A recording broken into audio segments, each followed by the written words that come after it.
नहीं दिख रहे हैं, just come on video. I am not able to see you.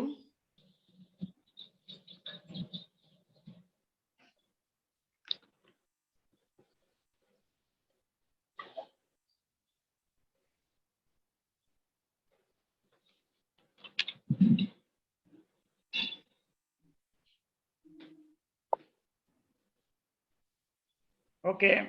दूसरे आगमन के बारे में किस सुसमाचार में लिखा गया है, दर्ज किया गया है?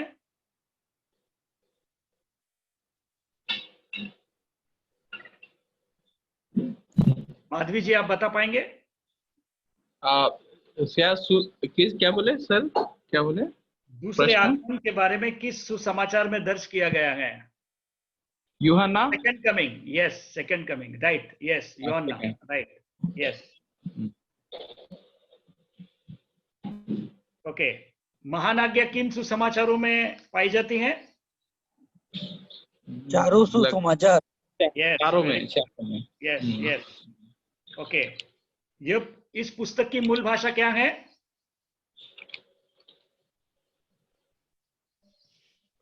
मूल भाषा यूनानी. Yes, very good. यह ग्रीक भाषा में लिखा गया है. हमेशा याद रखिएगा, पुराना नियम इब्रानी भाषा में लिखा गया और नया नियम Greek. Okay.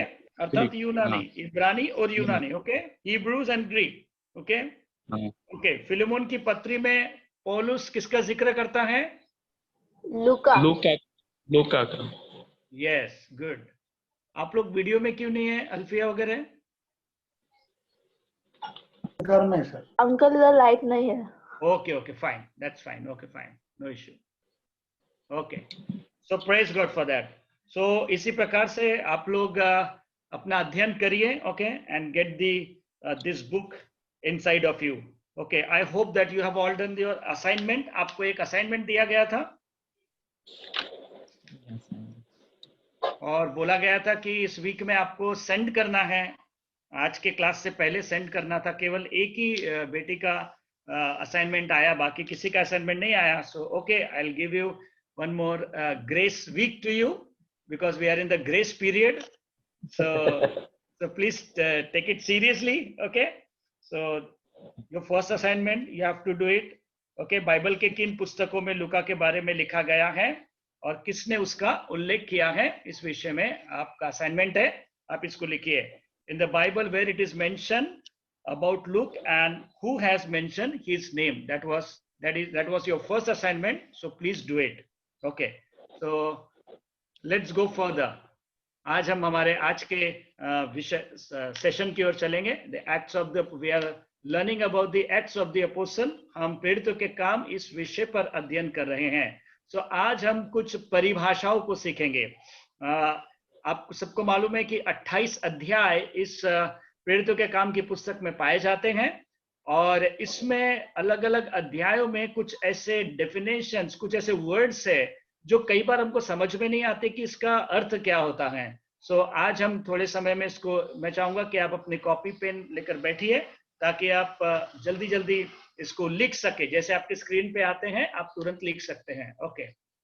Now the number 1. Okay. प्रेरितों के काम में महत्वपूर्ण शब्दों के, आपको दिख रहा है screen? Can you see the screen? Yes. Okay. Is it visible to you? आपको दिख रहा है? Is it visible to you? Okay, fine. Okay, good. Okay, fine. चलिए, नंबर 1, हम प्रेरितों के काम 10 अध्याय उसके 31 वचन में देखते हैं आर्म्स के विषय में, अर्थात दान के विषय में. वहां पे एक सेंचुरियन है, एक सूबेदार है जिसका नाम कुरनेलियुस है और उसके विषय में लिखा हुआ है कि परमेश्वर के सामने में उसकी भेंटें ग्रहण की गई, उसके दान स्मरण किए गए. और दान का एक्चुअली जो डेफिनेशन होता है या परिभाषा होती है, दान उनको दिया जाता है जो कंगाल और जरूरतमंद होते हैं. हम बाइबल में देखते हैं कि यीशु मसीह एक स्थान से जा रहा था और वहां पे कुछ शास्त्री फरूसी थे और उनके पास एक कंगाल आया और उनसे कुछ मांग रहा था और उसको झिड़कने लगे, लेकिन यीशु मसीह ने एक फल लिया और उसके हाथ में दिया और उसको कहा, दो तो तुम्हें दिया जाएगा, लोग दबा दबा कर हिला हिला कर तुम्हारी झोली में डालेंगे। If you read in Luke chapter 6 verse 38, लूका 6:38 में यदि आप पढ़ेंगे लूक 6:38, तो वहां पे लिखा है, दो तो तुम्हें दिया जाएगा। सो this is a nature of giving that God has put in every Christian's life. हम सब मसीह लोगों के जीवन में ये जो वरदान है, ये जो देने का जो दान है, ये गुण है, ये परमेश्वर ने हम सब मसीह लोगों के जीवन में दिया है। सो हम जब देते हैं, जब हम कंगालों को देते हैं, जरूरतमंदों को देते हैं, तो हमारा देना उदारता का होना चाहिए। जैसे इस व्यक्ति के विषय में लिखा है, कैन somebody read Acts 10:31? यदि कोई प्रेरितों के काम उसका 10 अध्याय और उसका 31 वचन पढ़े, जल्दी से अपना माइक खोल के आप पढ़ सकते हैं फटाफट। तो देखिए वहां पे क्या लिखा हुआ है, 10:31।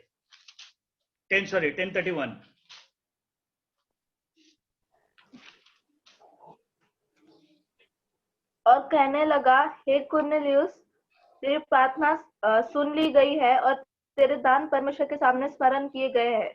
वाह, कितना सुंदर लिखा है, तेरे दान परमेश्वर के सामने में स्मरण किए गए। मेरे प्रियो, ये व्यक्ति जो था, ये अभी तक परमेश्वर के साथ इसकी मुलाकात नहीं हुई थी। यीशु मसीह कौन है इसे मालूम नहीं था। यीशु मसीह क्यों इस पृथ्वी पर आया इसके विषय में कोई भी जानकारी नहीं थी। बस ये अपने काम को बड़ी शिद्दत के साथ पूरा करता था, पूरे विश्वास योग्यता के साथ पूरा करता था, और उसको कोई नहीं देख रहा था, ना उसकी पत्नी, ना उसके बच्चे, ना उसके सिपाही, ना उसके साथ काम करने वाले नौकर चाकर, लेकिन कौन देख रहा था? परमेश्वर देख रहा था। क्योंकि यहाँ पे ये बात स्वर्गदूत के द्वारा प्रस्तुत की गई कुरनेलियुस के सामने में कि हे कुरनेलियुस, तेरे दान स्मरण किए गए हैं। Praise the Lord. ये बहुत ही मेरे प्रियो क्या कहेंगे, बहुत ही खूबसूरत बात है। ये सब गुण जो हमको कुरनेलियुस के जीवन में देखने को मिलता था कि उसका जो दान देने का तरीका था वो उदार था, और उसके देने में कुड़कुड़ाहट नहीं थी, और ना ही उसके देने में किसी प्रकार का कोई एक्सपेक्टेशन या अपेक्षा थी कि मैं दूंगा तो मुझे मिलेगा। क्योंकि बाइबल में लिखा है कि ये दान स्मरण किए गए। कहां पे? स्वर्ग में। तो स्वर्ग में केवल परमेश्वर ही नहीं है, वहां पे प्रभु यीशु मसीह, पवित्र आत्मा और सारे स्वर्गदूत वहां पे निरंतर परमेश्वर की स्तुति, उसकी आराधना करते हैं। वो सब उसके उस दान को देख रहे थे जो जिस तरीके से वो कंगाल और जरूरतमंद को देता था। So this is one of the definition, donation to the poor और नीडी। सो जब भी हम अपना दान दशवांश दे, विश्वास के साथ और हर्ष के साथ दे, ताकि परमेश्वर उसे स्मरण करे और उचित समय पर उसका प्रतिफल हमें दे। Praise the Lord. Now the second point, okay, altar. पुराने नियम में ऑल्टर हुआ करते थे, और हम देखते हैं कि अब्राहम ने परमेश्वर के लिए एक वेदी बनाई। हम देखते हैं मूसा ने परमेश्वर के लिए वेदी बनाई। हम देखते हैं नूहा ने परमेश्वर के लिए एक वेदी बनाई। हम देखते हैं पुराने नियम में कई वेदियों के विषय में हम पुराने नियम में देख सकते हैं मेरे प्रियो। लेकिन नए नियम में वेदी कौन है? बाइबल के अनुसार नए नियम में वेदी आप और मैं हैं। रोमियो 12 अध्याय, Romans chapter 12 verse 1 says that we are his altar। हम उसकी वेदी है मेरे प्रियो। हम वो वेदी है जहां पे परमेश्वर चाहता है हम अपनी इस वेदी को क्या करें? मजबूत करें। इस वेदी को हम तैयार करें जहां पे एक ऐसी आराधना हो। क्या लिखा है? तुम अपने शरीरों को जीवता भावता हुआ परमेश्वर को बलिदान करके चला। हमारा जो शरीर है, हमारा जो बॉडी है, बाइबल से it's a temple of the Holi ghost, ये पवित्र आत्मा का मंदिर है, और ये वो वेदी है जहां पे हम हर दिन परमेश्वर की आराधना करते हैं। Altar, it's another subject, so will not go into it much more. Just हमको इसका डेफिनेशन मालूम होना चाहिए कि ये वेदी क्या है। वो स्थान जहां पर धार्मिक संस्कार पूरे किए जाते हैं या परमेश्वर को भेंट चढ़ाया जाता है। हम जब परमेश्वर की उपस्थिति में होते हैं, प्रार्थना में, अपने व्यक्तिगत प्रार्थना के समय में या कलीसिया की प्रार्थना के समय में हमने अपने शरीरों को जीवित और भावता करके परमेश्वर को चढ़ाना चाहिए। Okay, now the third definition, apostle. Okay, who is the apostle? Apostle किसको कहा गया है? जिसे मिशन कार्य पूरा करने के लिए भेजा जाता है, विशेष रूप से वह जिसे यीशु चुनता है और उसके पुनरुत्थान का साक्षी बनाकर आगे भेजता है ना। अपोस्टल कोई भी नहीं हो सकता। हम किसी एक सड़क के व्यक्ति को बुलाकर उसको बुलाए और उसके जीवन में कुछ ऐसी योग्यताओं को देखे कि इसमें लीडरशिप की खूबियां है, सब कुछ है, हम उसको प्रेरित करके नहीं बुला सकते। क्यों नहीं बुला सकते? क्योंकि प्रेरित चुना हुआ होता है। और प्रेरित किसके द्वारा चुना हुआ होता है? परमेश्वर के द्वारा चुना होता है, अर्थात हमारे प्रभु यीशु मसीह के द्वारा वो चुना होता है। किस काम के लिए चुना होता है? वो पुनरुत्थान की गवाही दे। जब तक उसे पुनरुत्थान का अनुभव ही नहीं है, जब तक उसे उद्धार का अनुभव ही नहीं है, वो कैसे उस सुसमाचार को, उस पुनरुत्थान का साक्षी वो बन सकता है? तो इसीलिए जो अपोस्टल होता है या प्रेरित होता है वो बॉर्न अगेन होना जरूरी है। He has to be born again. उसे नया जन्म प्राप्त करना जरूरी है, उसे यीशु मसीह का अनुभव करना जरूरी है, क्योंकि जब तक वो अनुभव नहीं करेगा तब तक मेरे प्रियो वो कैसे उस पुनरुत्थान का साक्षी बन सकता है। और किस काम के लिए बुलाया गया? उसको मिशन कार्य के लिए। एक बात आपको और मुझको समझने की आवश्यकता है, परमेश्वर ने आपको और मुझको एक मिशन कार्य के लिए बुलाया है। Okay, we are not just called as a church member, we are not just called as a believer, we are not just called as a just to go to churches and just attend the meetings and just come and go. No, we are not called for that. Everyone has the calling from the Lord. आप में से हर एक व्यक्ति जो इस समय में अपना समय निकाल कर आप बाइबल स्टडी के लिए अपना समय दिए हैं, तो इस बात के लिए मैं आपको प्रोत्साहित करना चाहता हूं कि आपके लिए परमेश्वर ने एक योजना बनाई है। You are all call for the call of God. आपके जीवन में परमेश्वर की एक बुलाहट है। हाँ, हो सकता है कि आप प्रेरित के रूप में बुलाए गए होंगे, भविष्यवक्ता के रूप में बुलाए होंगे, आप टीचर के रूप में बुलाए होंगे, पासबान के रूप में बुलाए होंगे, एक काउंसलर के रूप में बुलाए गए होंगे, अच्छे सुसमाचार प्रचारक के रूप में बुलाए होंगे। That we don't know, but when you pray, जब आप प्रार्थना करेंगे, पवित्र आत्मा आपके साथ बात करेगा। लेकिन मिशन कार्य सबका है, और ये मिशन कार्य क्या है? यीशु मसीह के पुनरुत्थान के विषय में बताना। आपको याद होगा हमने पिछले सत्र में सीखा था कि प्रेरित किसकी गवाही दे रहे थे, चेले किसकी गवाही दे रहे थे? यीशु मसीह के पुनरुत्थान की, है ना। यदि यीशु मसीह का पुनरुत्थान ही नहीं होता तो हमारा सुसमाचार सुनाना व्यर्थ हो जाता। और इसीलिए हमने देखा कि यीशु मसीह के सुसमाचार का जो केंद्र है वो है पुनरुत्थान, the resurrection of Christ. So we are the missionary, we need to accomplish that mission to share or be an eyewitness of his resurrection. Praise the Lord. So let us go further. Now one more word comes here, barbarian. Okay, कई बार हम Bible में पढ़ते हैं कि ये barbarian होता क्या है। ओके, आप पढ़ेंगे प्रेरितों के काम 28 अध्याय उसके 2 वचन में, जिनको जंगली या स्कूती ऐसा कहा गया है। देखिए, ये जो जंगली व्यक्ति होते हैं, इनकी कोई सभ्यता, मतलब जिस तरीके से शहर में जिया जाता है या अलग अलग देशों में जिया जाता है, उसके विषय में कोई जानकारी इनके पास नहीं होती। इनके पास एक जंगल का कानून होता है। ओके, लेकिन हम यहाँ पे देखते हैं जंगली वो जिन्हें यूनानी भाषा का इल्म नहीं है, या उन्हें मालूम नहीं है, या वाकई जो सभ्यता है उन्हें नहीं मालूम। ओके, उनको बारबेरियन कहा जाता है। ओके, डेफिनेशंस में क्यों आपको दे रहा हूं, ताकि जब आप इस किताब को पढ़ रहे होंगे और कभी पढ़ते समय में शब्द आपके सामने में आया तो आप कंफ्यूज ना हो कि एक्स 28:2 में जब जंगली एक शब्द आया है तो इसका मतलब क्या है। ओके, नो, उसके बाद है blaspheme. Okay, Acts chapter 6 verse 10, Acts chapter 26 verse 11 में ब्लास्फेम के विषय में लिखा हुआ है।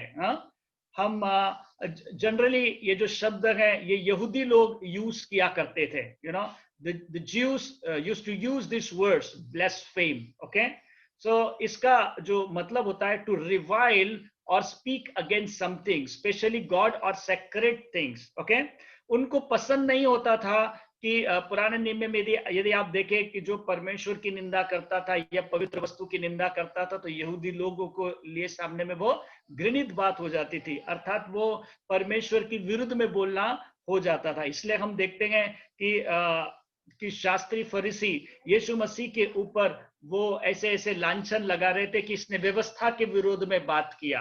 क्योंकि उनके लिए व्यवस्था, मूसा की व्यवस्था मतलब एक स्वर्ग से आई हुई किताब जैसी थी, क्योंकि वो कहते थे कि हम मूसा के चेले, हम मूसा की बातों को मानेंगे। उनके लिए जो व्यवस्था हुआ करती थी वो बहुत ही महत्वपूर्ण हुआ करती थी, बहुत प्रेशियस, बहुत सेक्रेड हुआ करती थी। और यीशु मसीह जब कहता था कि जब सबत डे के समय में जब वो प्रचार करता था तो वो लोग उसके अगेंस्ट में जाते थे, क्योंकि यहूदियों के लिए जो सबत दिन हुआ करता था वो बहुत ही मायने रखता था। लेकिन हम यहाँ पे देखते हैं कि जब भी यीशु मसीह सबत दिन के दिन प्रचार किया करता था तो वो लोग कहते थे कि सबत दिन के दिन प्रचार करना उचित नहीं है या चंगा करना उचित नहीं, और यीशु मसीह कहता था कि मैं सबत दिन का प्रभु हूं। तो वो बातें उनके लिए निंदात्मक हो जाती थी। लेकिन हमें मालूम होने की आवश्यकता है कि बाइबल के अनुसार निंदात्मक बातें कौन सी है ना, कि निंदा की बातें कौन सी है। कई बार होगा कि आप प्रभु के विषय में बात करेंगे और कोई आपको चिढ़ाएगा, हो सकता है कि आप सुसमाचार सुनाने जा रहे होंगे, कोई आपकी ठट्टा करेगा।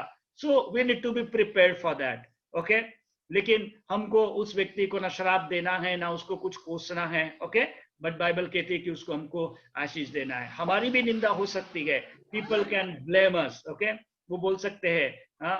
अभी बीच में एक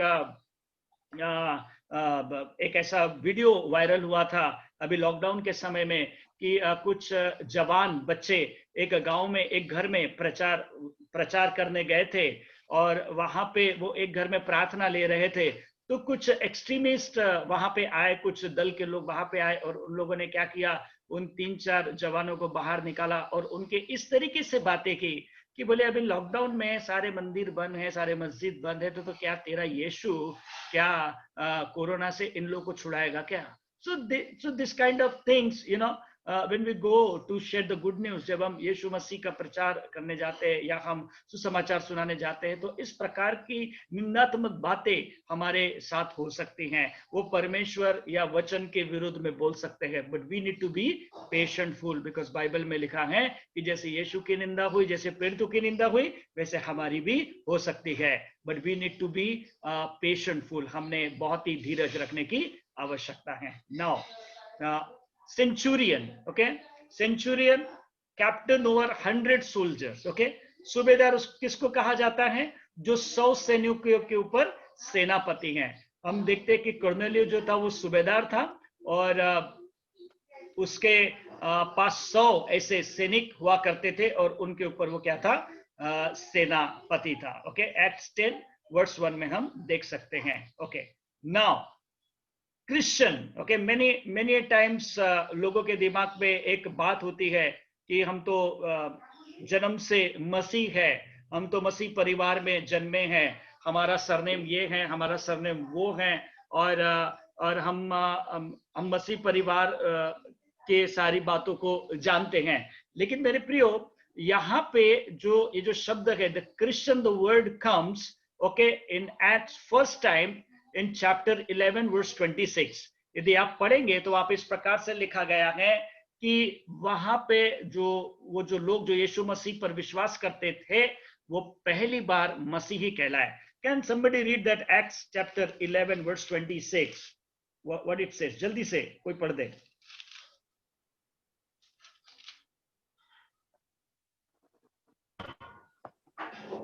जब वह उससे मिला तो उसे अंतकिया लाया, और ऐसा हुआ कि वे 1 वर्ष तक कलीसिया के साथ मिलते और बहुत लोगों को उपदेश देते रहे, और चेले सबसे पहले अंतकिया ही में मसीह कहलाए।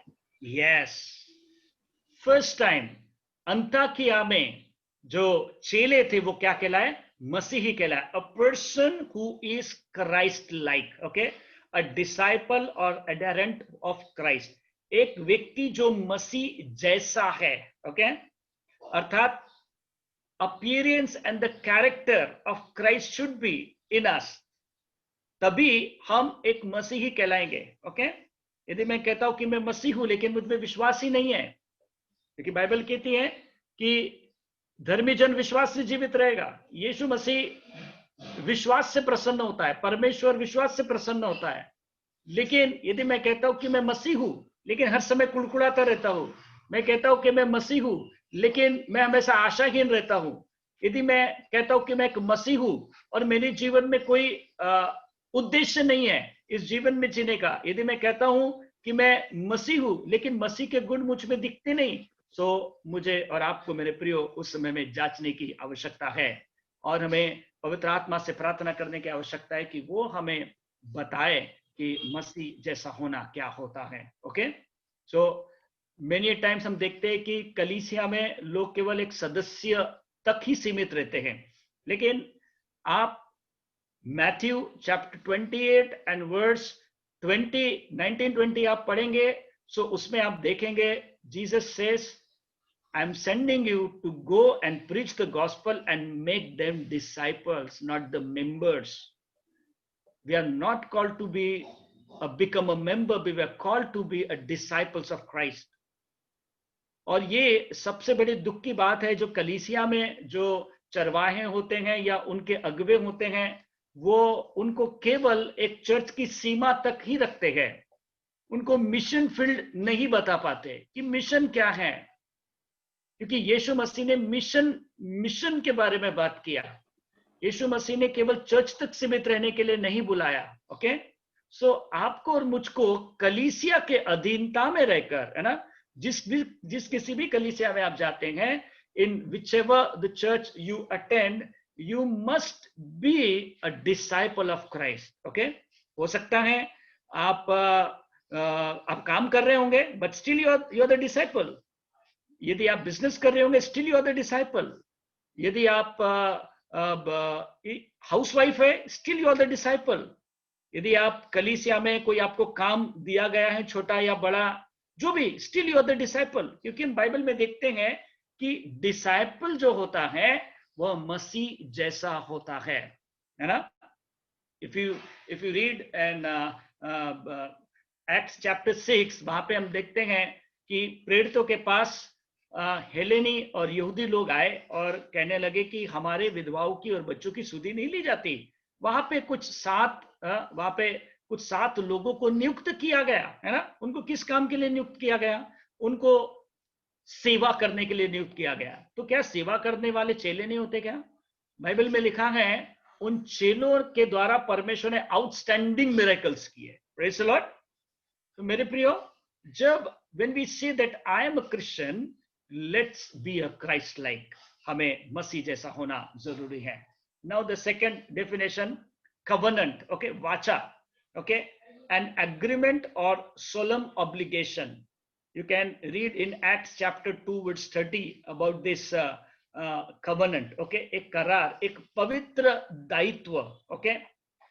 कई लोग एग्रीमेंट करते हैं लेकिन उसको पूरा नहीं करते। लेकिन ये जो एग्रीमेंट या हम जिसको कहेंगे covenant, it is not made by mere just ink. ये शाही के द्वारा लिखा गया, कोई हस्ताक्षर किया गया कोई करार पत्र नहीं है, लेकिन ये एक वाचा है जिसको हमारे प्रभु यीशु मसीह ने अपने लहू की आखिरी बूंद, है ना, बहाकर आपके और मेरे साथ बांधी है। और ये कौन सा? ये पवित्र दायित्व है ना। जैसे हर एक माँ बाप का दायित्व होता है अपने परिवार के प्रति, है ना। पति का दायित्व होता है पत्नी के प्रति, बच्चों के प्रति, और माँ बाप का दायित्व होता है अपने बच्चों के प्रति, उनके फ्यूचर के प्रति। उसी प्रकार मेरे प्रियो, हमारा स्वर्गीय पिता हमारे प्रति एक पवित्र दायित्व को निभाता है, सोलम ऑब्लिगेशन, ओके। और ये बात हमको देखने को मिलती है। यीशु मसीह ने कहा था अपने चेलों को कि मैं तुम्हें अनाथ नहीं छोड़ूंगा, लेकिन मैं तुम्हारे लिए प्रतिज्ञा करता हूं पिता से, और उस प्रतिज्ञा को मैं पूरी करूंगा। और एक्ट चैप्टर 1 में हम देखते हैं कि यीशु मसीह कहता है कि जब तक ऊपर से उस प्रतिज्ञा के पूरे होने की जब तक पूरा ना हो तब तक ठहरे रहो। Jesus is completely surrendered to his covenant. His faithfulness is depend on his covenant. जो भी वाचा उसने बांधी है मेरे प्रियो, और जो कुछ भी वो आपके और मेरे जीवन में करता है उसका आधार है वाचा। इसलिए हमेशा याद रखिए, आप और मैं जो चुने गए हैं उस नई वाचा के अंतर्गत चुने गए हैं। और आपको और मुझको परमेश्वर ने कैसे चुना है? आपको और मुझको परमेश्वर ने एक बेटे और बेटी के रूप में चुना है, और इसीलिए हमारा भी एक दायित्व बनता है उस पवित्र परमेश्वर के प्रति कि उस वाचा के प्रति हमने भी वफादार रहना है, और इस वाचा को हमने और उन बच्चों तक पहुंचाना है जिनको इस वाचा के विषय में कुछ भी इल्म या कुछ भी ज्ञान नहीं है। सो आप और मैं इस वाचा के केवल सदस्य नहीं, लेकिन इस वाचा के हम एक क्या कहेंगे उसको, एक उत्तरदायित्व निभाने वाले व्यक्ति हैं। Praise the Lord. Let's see another definition. Conscience, okay? The inner sense by which one knows whether or not he is practicing what he believes to be right, okay? इसके विषय में आप प्रेरितों के काम अध्याय 23 1 वचन में आप देख सकते हैं, अध्याय 24 उसके 16 वचन में आप देख सकते हैं, जहां पे पौलुस इस विषय में, विवेक के विषय में कुछ बातों को करता है। वो कहता है कि विवेक क्या है, okay? What is a conscience, यहाँ पे वो बताता है मेरे प्रियो। Okay, what is conscience? Can somebody read Acts 23 verse 1? He says, पौलुस ने महासभा की ओर टकटकी लगाकर देखा और कहा, हे भाइयों, मैंने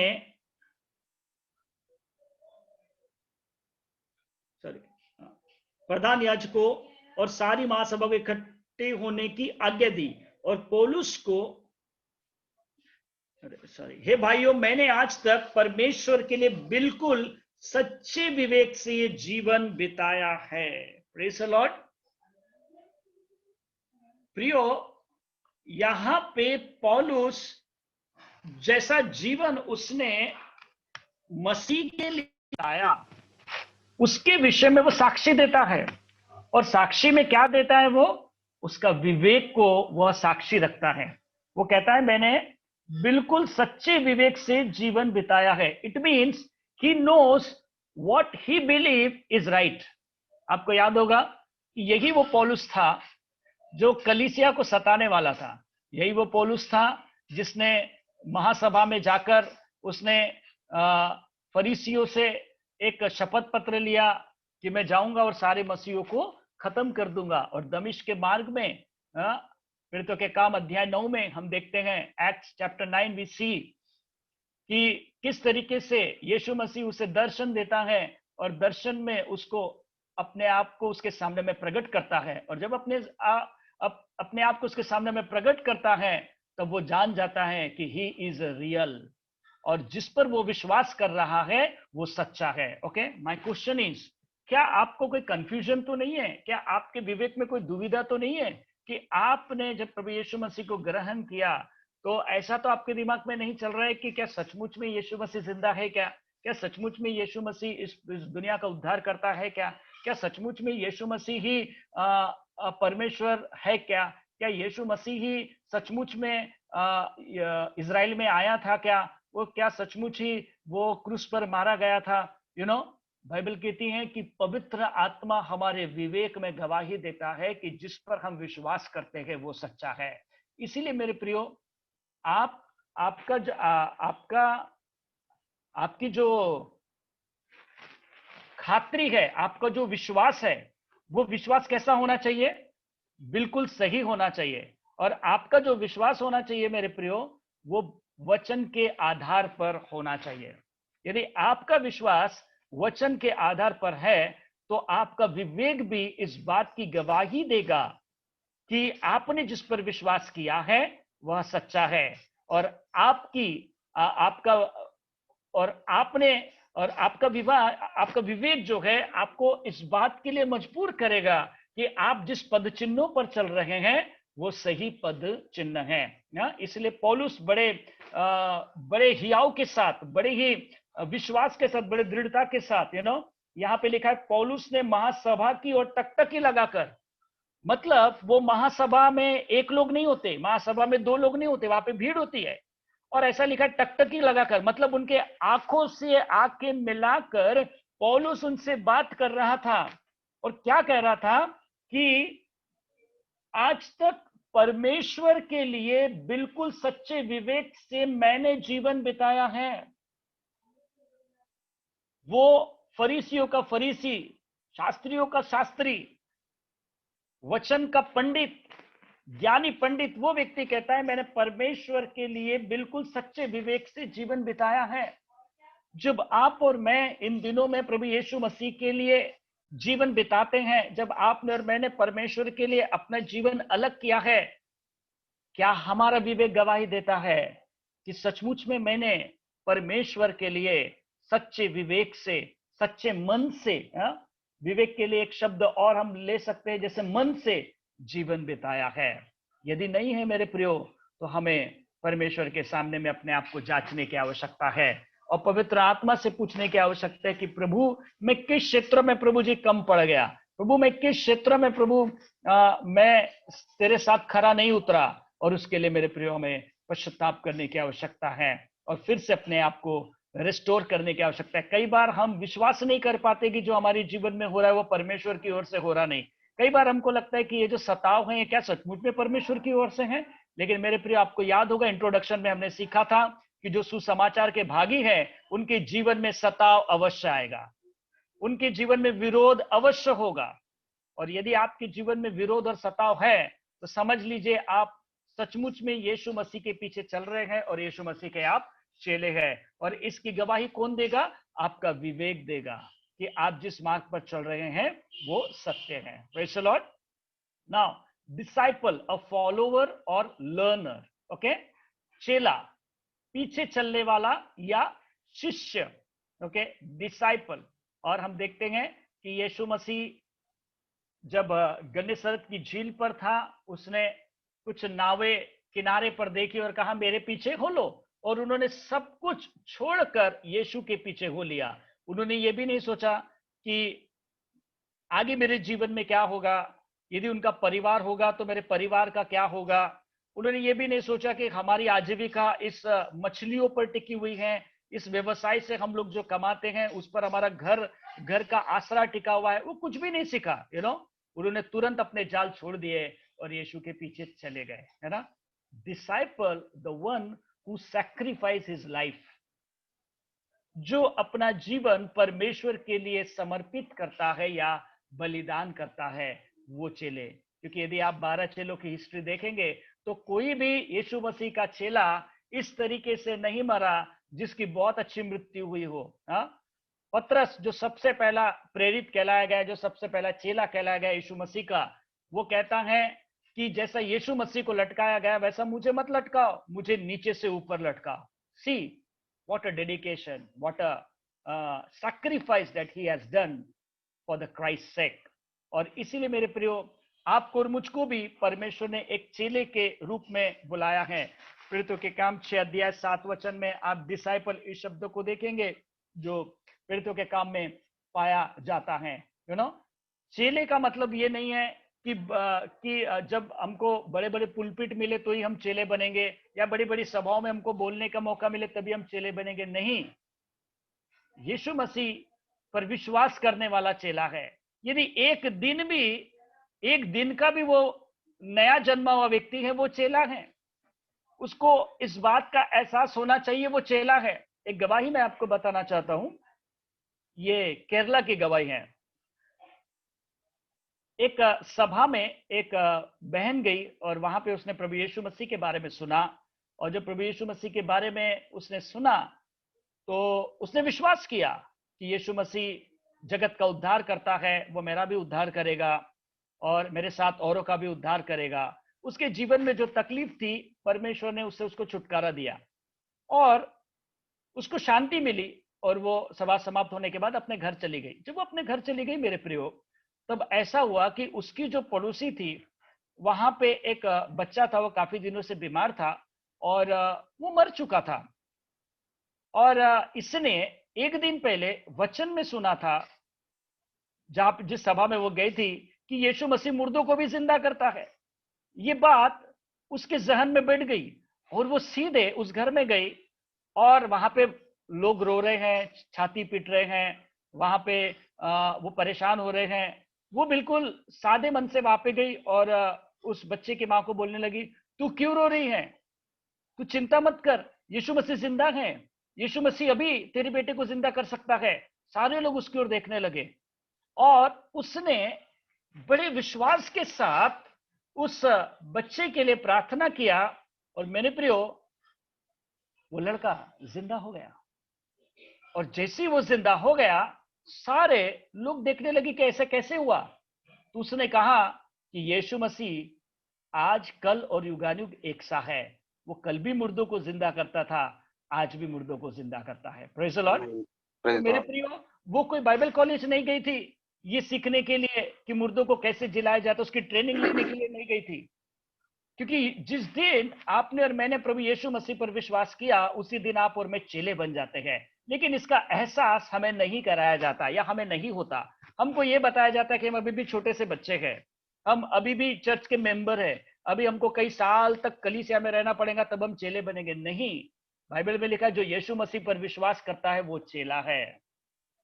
क्योंकि जो शिक्षा, जो महान आज्ञा में शिक्षा प्रभु यीशु मसीह ने अपने चेलों को बोला था कि तुम देना, वो जनरली दिया नहीं जाता और उसके कारण लोग ये नहीं समझ पाते कि मैं भी मसीह में एक चेला हूं। लेकिन इसका मतलब ये नहीं है कि चेला बन गया तो मैं अपनी दूसरी कोई कलीसिया खोल के बैठ जाऊंगा और मुझे पास्टर के अधीनता में रहना नहीं है। ऐसा नहीं है। इट्स रॉन्ग टीचिंग, है ना। जब तक आप उस कलीसिया में परमेश्वर ने आपको रखा है, you are to be submissive to that church. लेकिन एक चेले के रूप में आपको सेवा देना है। आपको जो भी परमेश्वर ने आपको चेले के लिए, जो भी चेले की सेवकाई के लिए बुलाया है, आपको उसको अंजाम देना है। ओके, नाउ डिस्प्यूट, ये भी शब्द आपको प्रेरितों के काम 15 अध्याय उसके 2 वचन में देखने को मिलेगा। डिस्प्यूट का मतलब होता है वाद, बहस या झगड़ा। वहां पे जो याजक थे उनके बीच में और पौलुस के बीच में वहां पे कुछ शार्प कंटेंशंस को देखने को मिलता है, हमको कुछ झगड़ों को देखने को मिलता है हमें वहां पे। मेरे प्रियो, 15 अध्याय और उसके दूसरे वचन में जब पौलुस और बरनबास का उनसे बहुत झगड़ा हुआ और वाद विवाद हुआ, तो यह ठहराया गया कि पौलुस और बरनबास और उनमें से कुछ व्यक्ति इस बात के विषय में प्रेरितों और प्राचीनों के पास यरूशलेम को जाए। ओके, हम देखते हैं कि जब यरूशलेम की सभा में पौलुस और बरनबास का उन लोगों के साथ जब झगड़ा हुआ, यहूदियों के साथ कुछ झगड़ा हुआ, वहां पे हम देखते हैं कि उन लोगों ने प्रेरितों और प्राचीनों के पास इन दोनों को भेजा। सो डिस्प्यूट का मतलब होता है डिबेट और कंटेंट। ओके, फिर हम एक और डेफिनेशन देख सकते हैं, डिविनेशन। ओके, डिविनेशन और soothsaying. Okay, prediction of the future by means of occurring power, not from God. Okay, प्रेरितों के काम 16 अध्याय 16 वचन में आप देख सकते हैं, भावी कहलाने वाली आत्मा जो अपने स्वामियों के लिए क्या करती थी, वो कमाई करके लाती थी। 16 अध्याय में यदि आप देखेंगे, पौलुस जब वहां से जाता है, क्योंकि पौलुस में परख का आत्मा था, तो इस वजह से पौलुस क्या करता है, पौलुस 1 दिन नहीं, 2 दिन नहीं, 3 दिन नहीं, हर दिन जब उसको देखता है तो मन में व्याकुल होकर उस आत्मा को वो क्या करता है, उस शरीर में से निकलने की आज्ञा देता है ना। भावी कहलाने वाली आत्मा जो भविष्य के बारे में शैतान की शक्तियों की सहायता से अनुमान लगाता है। ओके, परमेश्वर की ओर से ये नहीं होता। ओके, डिविनेशन, इसको इंग्लिश में डिविनेशन कहा जाता है और हिंदी में भावी कहलाना कहा जाता है। ओके, सो इस बात को आपको याद रखना है कि डिविनेशन का मतलब क्या होता है या भावी कहलाने वाली आत्मा का मतलब क्या होता है। ये भी एक दुष्ट आत्मा है। ओके, ये शैतान की ओर से प्रेडिक्ट की हुई आत्मा है। इस संसार में हम देखते हैं कई प्रकार के आपको बरगलाने वाले मिलेंगे। इस संसार में आपको भावी कहलाने वाले लोग मिलेंगे जो कहेंगे कि हम भविष्य बताएंगे, ये कहेंगे, है ना। तो इस प्रकार के ये जो करते हैं, ये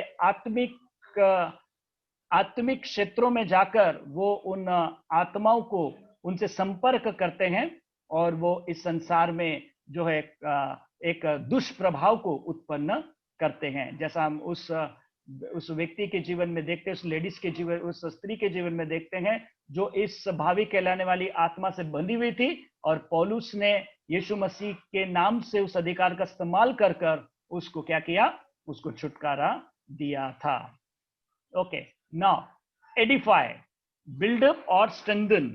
पीड़ितों के काम 20 अध्याय 32 वचन में ये शब्द आया है उन्नति। उन्नति का मतलब होता है मजबूत करना या बनाना। हम अभी क्या कर रहे हैं, हम एक दूसरे की उन्नति कर रहे हैं।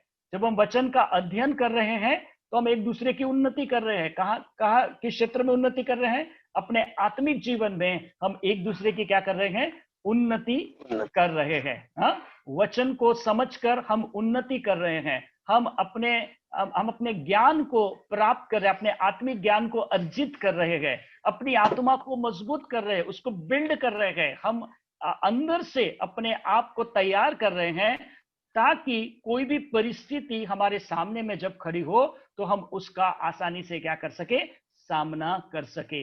हम उस परिस्थिति में क्या नहीं हो सके, हम डर ना सके, हम हताश ना हो सके, हम घबरा ना सके, लेकिन हम मजबूती से उसका क्या करने पाए, सामना करने पाए। और उन्नति का एक ही हमारे पास जो विकल्प है वो है परमेश्वर का वचन।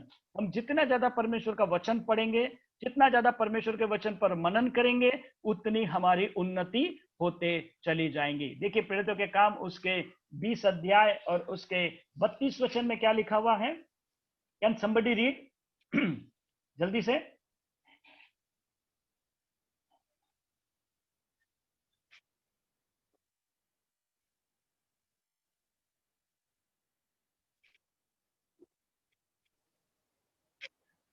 और अब मैं तुम्हें परमेश्वर को और उसके अनुग्रह के वचन को सौंप देता हूँ जो तुम्हारी उन्नति करता है और सब पवित्र किए गए लोगों में साझी करके मिरास दे सकता है। Man, thank you. यहाँ पे लिखा है अनुग्रह का वचन सौंप देता हूं जो तुम्हारी क्या कर सकता है, उन्नति कर सकता है।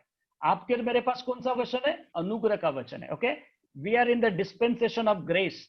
हम अनुग्रह के युग में पाए जाते हैं। बाइबल में 7 डिस्पेंसेशन के विषय में बताया गया है, and we are in a 6th dispensation. Okay, that is a dispensation of grace. और इसीलिए पौलुस यहाँ पे कहता है कि मैं तुम्हें अनुग्रह के वचन सौंप देता हूं।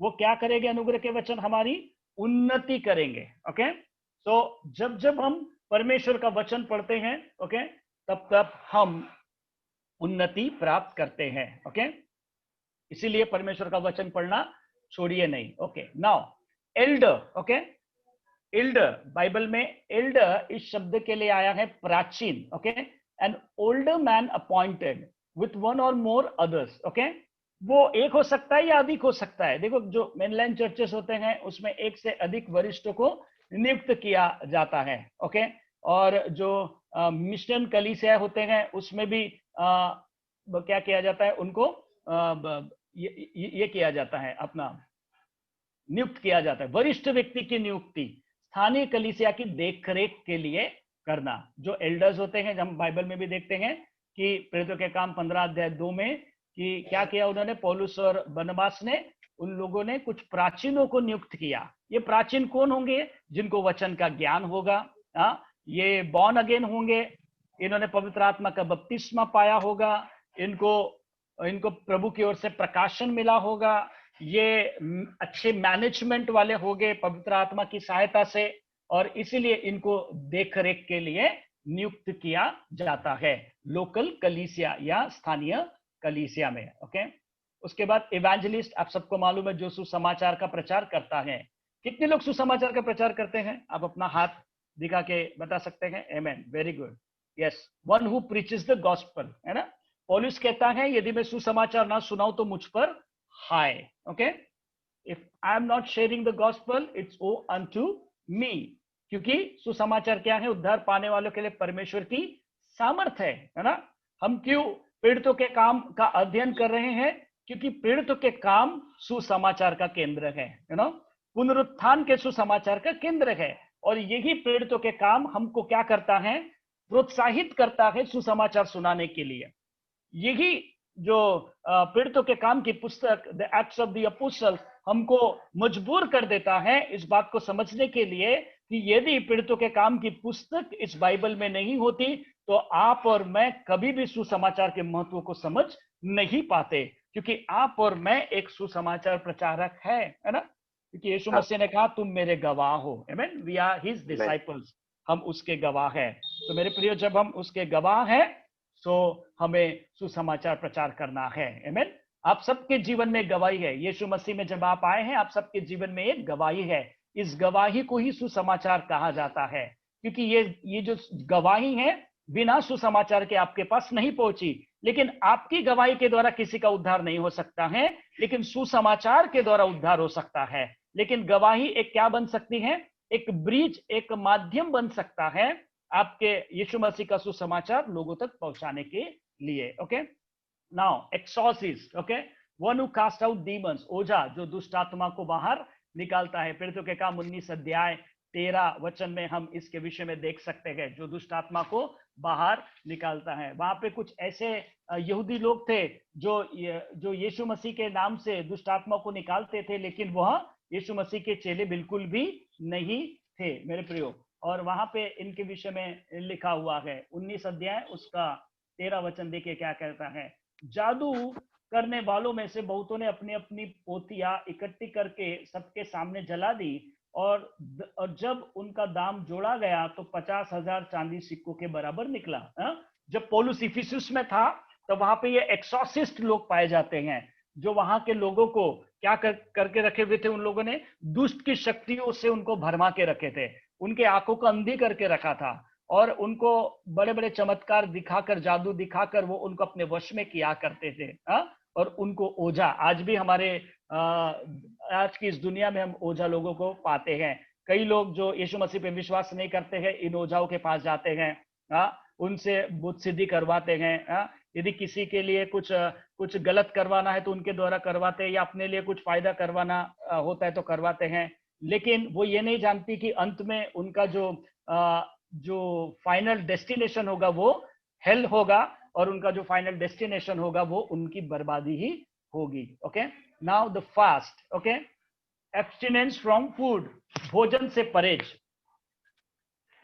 जब मैं बाइबल कॉलेज में पढ़ता था और पास्टर डॉक्टर जोसेफ इट्टे जो मेरे टीचर हुआ करते थे, उस समय में मेरे मन में एक सवाल था, और सवाल ये था कि उपवास का मतलब क्या है। क्योंकि मैं देखता था लोग खाना छोड़ देते थे और उपवास के समय में, और यहाँ वहाँ घूमते रहते थे, और उनके जीवन में मुझे कोई बदलाव नहीं दिखता था। और मैं ये सोचता था यार, हिंदू लोग भी तो ऐसे ही उपवास करते हैं, क्रिश्चियन लोग भी यदि ऐसे उपवास करते हैं तो इनमें फर्क क्या है। तब मैंने उनसे ये सवाल किया था, उनसे पूछा था कि सर मुझे बताइए, आज भी मुझे वो याद है उन्होंने जो स्टेटमेंट मुझे दिया था, what is mean by fasting. उन्होंने मुझसे कहा था कि फास्टिंग का मतलब ये नहीं कि केवल हम खाने को छोड़े, भोजन का परहेज करें,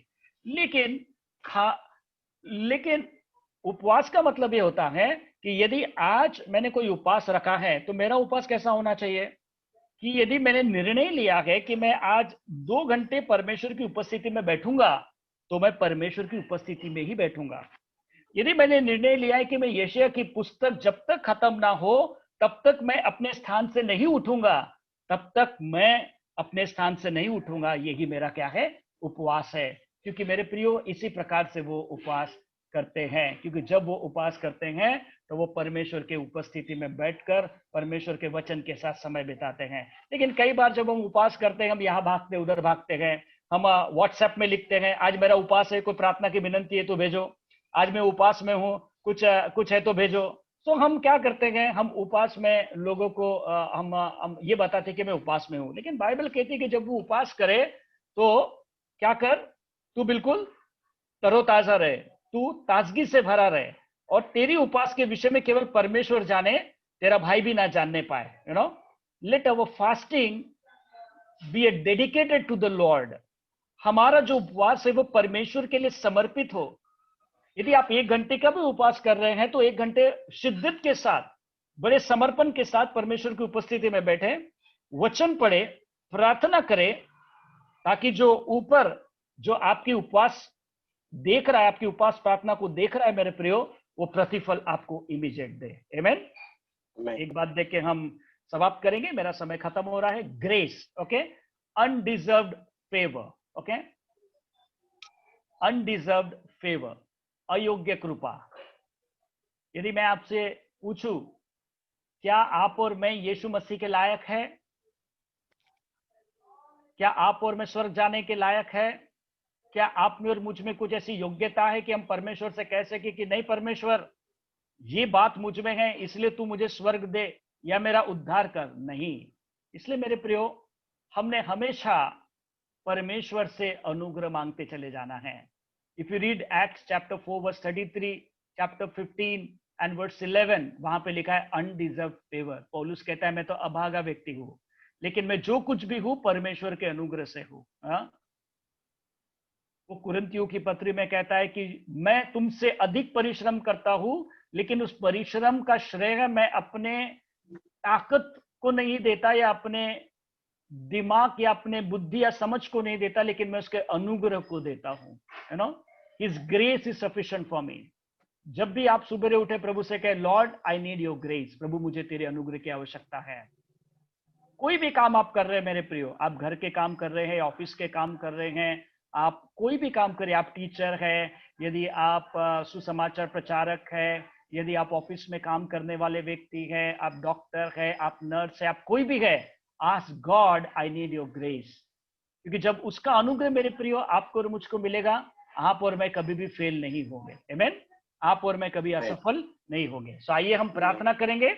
let's will just bow our head and will pray. हमारे स्वर्गीय पिता, हम तेरा दिल से धन्यवाद करते इस समय में प्रभु जी, आज जिन परिभाषाओं को प्रभु जी हमने सीखा प्रेरितों के काम में, in the Acts of the apostle, प्रभु जी हम चाहते हैं कि प्रभु जी इन परिभाषाओं में प्रभु जी हम अपने आप को देखें।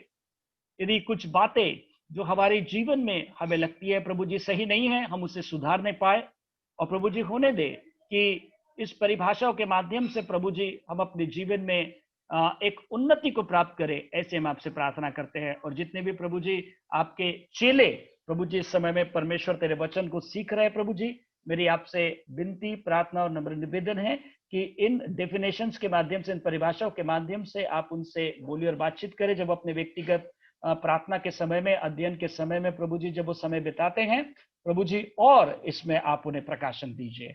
धन्यवाद प्रभु जी, धन्यवाद पवित्र आत्मा हमारी सहायता करने के लिए, हमें सिखाने के लिए। आगे के संपूर्ण समय को और अगली क्लास को आपके हाथों में सौंपते हुए सारी महिमा आदर सम्मान देते प्रार्थना को उद्धार करता प्रभु यीशु मसीह के मीठे पवित्र नाम से मांगते हैं, आमीन, आमीन। Praise the Lord all of you. Next week Wednesday हम इसी समय पर मिलेंगे और हम आगे के डेफिनेशंस को देखेंगे। God bless you all. Praise the Lord. Thank you so much. Praise the Lord, praise the Lord, Praise the Lord. और परमेश्वर की स्तुति हो। और thank you pastor Niketan for sharing such a good word. Personally, I really blessed. मुझे बहुत आशीष मिली है आज जो भी आपने सिखाया है। So thank you so much. और फिर से एक बार एक रिक्वेस्ट है आपसे कि कृपा करके जो असाइनमेंट्स है नेक्स्ट क्लास से पहले आप कृपा करके भेज दीजिए। जिनके पास पास्टर्स का नंबर है आप डायरेक्टली पास्टर्स को भेज सकते हैं। अगर जिनके पास पास्टर्स का नंबर नहीं है तो ग्रुप पे है, ग्रुप में से आप लीजिए और उन्हें आपके असाइनमेंट आप व्हाट्सएप कर सकते हैं, नहीं तो आप मुझे भेजिए, अब मैं वहां पे उनको फॉरवर्ड कर दूंगा। तो वो प्लीज अगली क्लास से पहले आप भेज दीजिए। तो हम अगली क्लास के लिए जाने वाले हैं और कोई इसके लिए नई लिंक नहीं है, इसी लिंक से हम अभी आगे की क्लास के लिए जाएंगे। तो एक 5 मिनट का हम लोग ब्रेक लेते हैं। कोई भी साइन आउट मत होइए। अगर आपको फ्रेश होना है, प्यास लगी है, पानी पीना है तो जल्दी से जाके आइए। और पास्टर विनोद जल्दी ही हमारे साथ रहेंगे और फिर हम गॉस्पेल ऑफ जॉन इसी लिंक से कंटिन्यू करने वाले हैं। और यही लिंक शाम को भी ब्रॉडकास्ट की जाएगी। तो जिन्हें शाम को भी अगर सीखना है, फिर से दोबारा सीखने के चाहत है, तो इसी लिंक से शाम को भी आप ज्वाइन कर सकते हैं। एक रिक्वेस्ट फिर से है कि जिन्होंने अभी तक अपने रजिस्ट्रेशन अमाउंट पे नहीं की है, प्लीज कृपा करके आप उसे जल्द से जल्द पे कर दीजिए। आपके पास हमारा गूगल पे का अगर अकाउंट नंबर नहीं है, बैंक अकाउंट नंबर नहीं है, तो आप मुझसे मांग लीजिए, मैं आपको भिजवा दूंगा। तो जल्दी से जल्दी आप अगर उतना भेजेंगे तो बहुत अच्छे रहेगा। So thank you so much once again, Pastor Niketan. Thank you so much. सो फिर से हम लोग अगले हफ्ते मिलेंगे एक्ट्स ऑफ द अपोस्टल के लिए। एक 5 मिनट का हम लोग ब्रेक लेते हैं और फिर से हम लोग क्लास के लिए ज्वाइन हो जाएंगे।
पापा ये लो फोन नहीं रहने हो जाएगी।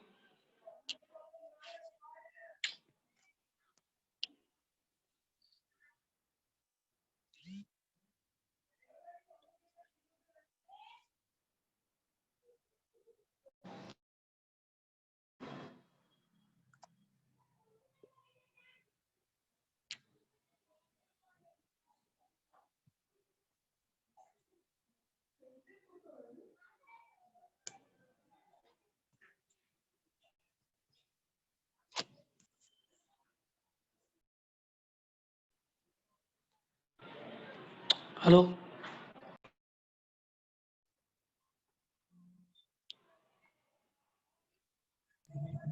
Yes, Pastor, we can hear you. Are you able to hear me? Yeah, actually, I have already given a 5-minute break to everyone. Okay. So no problem. Can you hear me? Yeah, I can. Are you able to hear me? Yes. Your voice is not audible. It is not audible.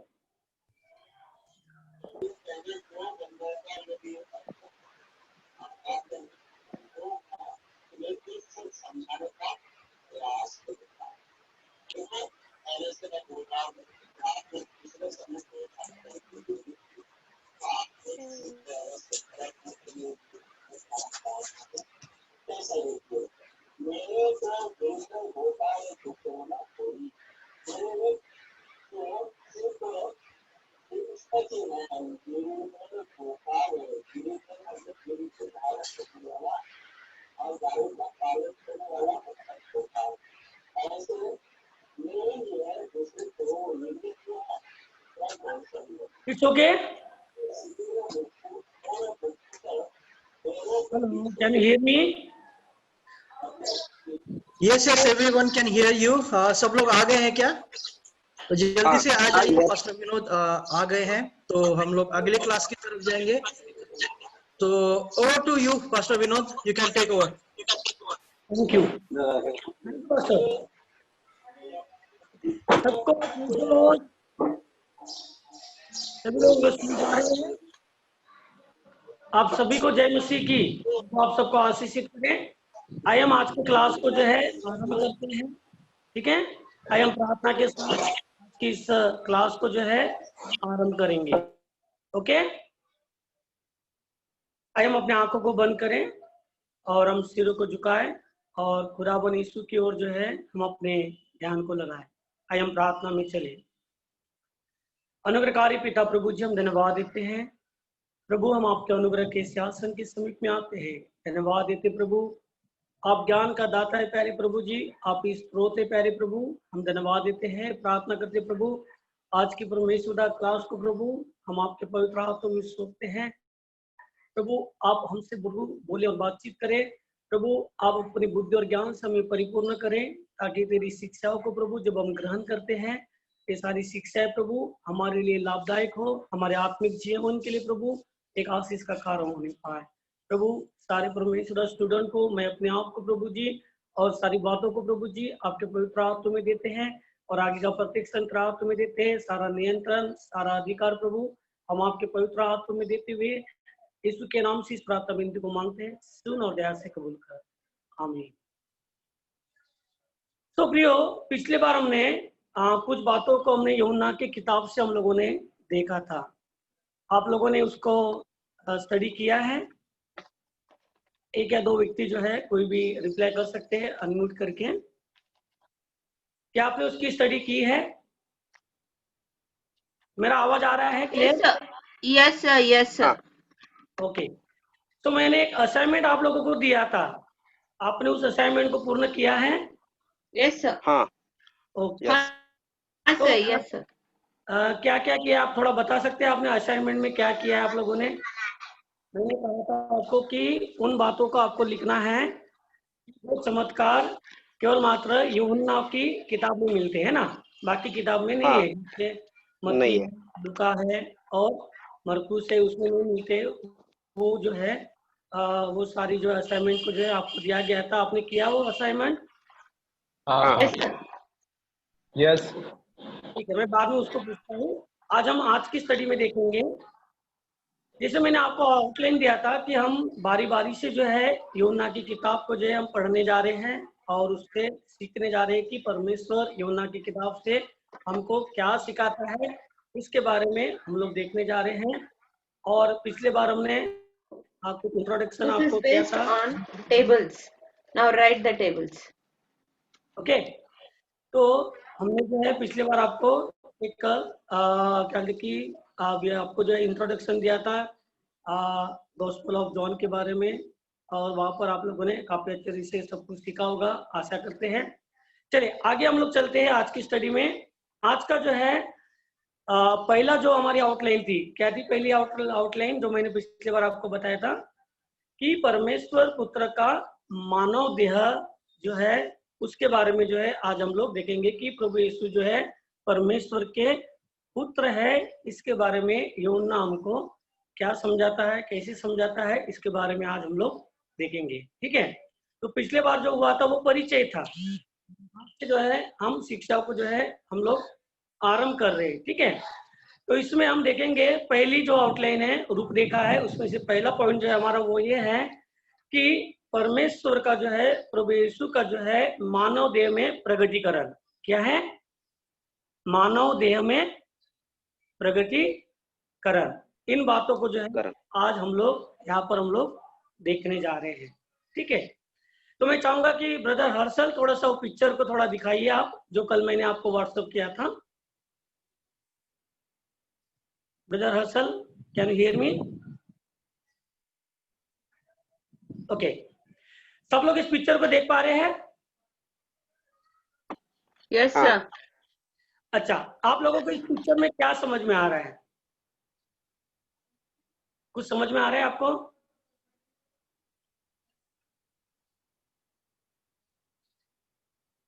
आपके पास अगर कुछ आप बोलना चाहते बोल सकते हैं।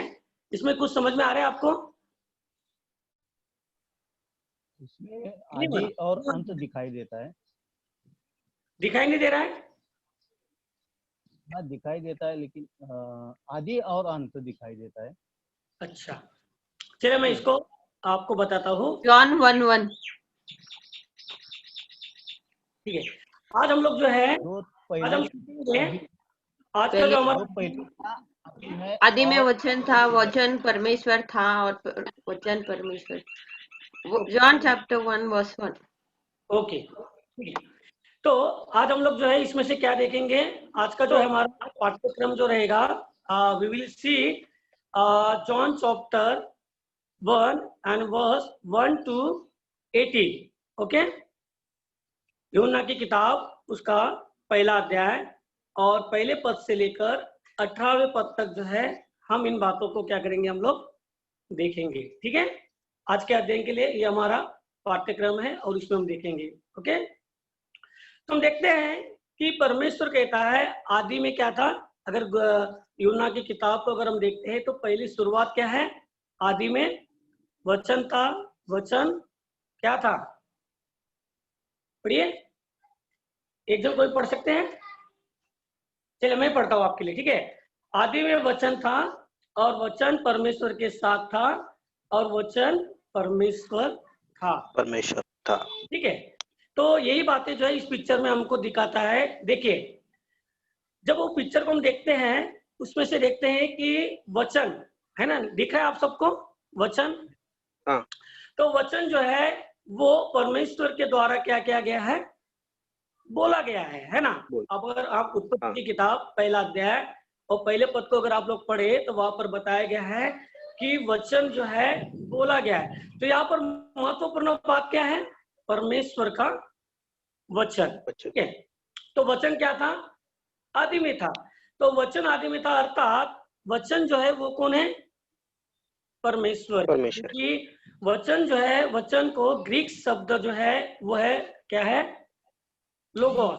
Logos का मतलब क्या होता है, वर्ड, और वर्ड का मतलब क्या होता है, उसका मतलब ये होता है कि प्लान या रीजन जो है उसके बारे में वहां पर बताया गया है।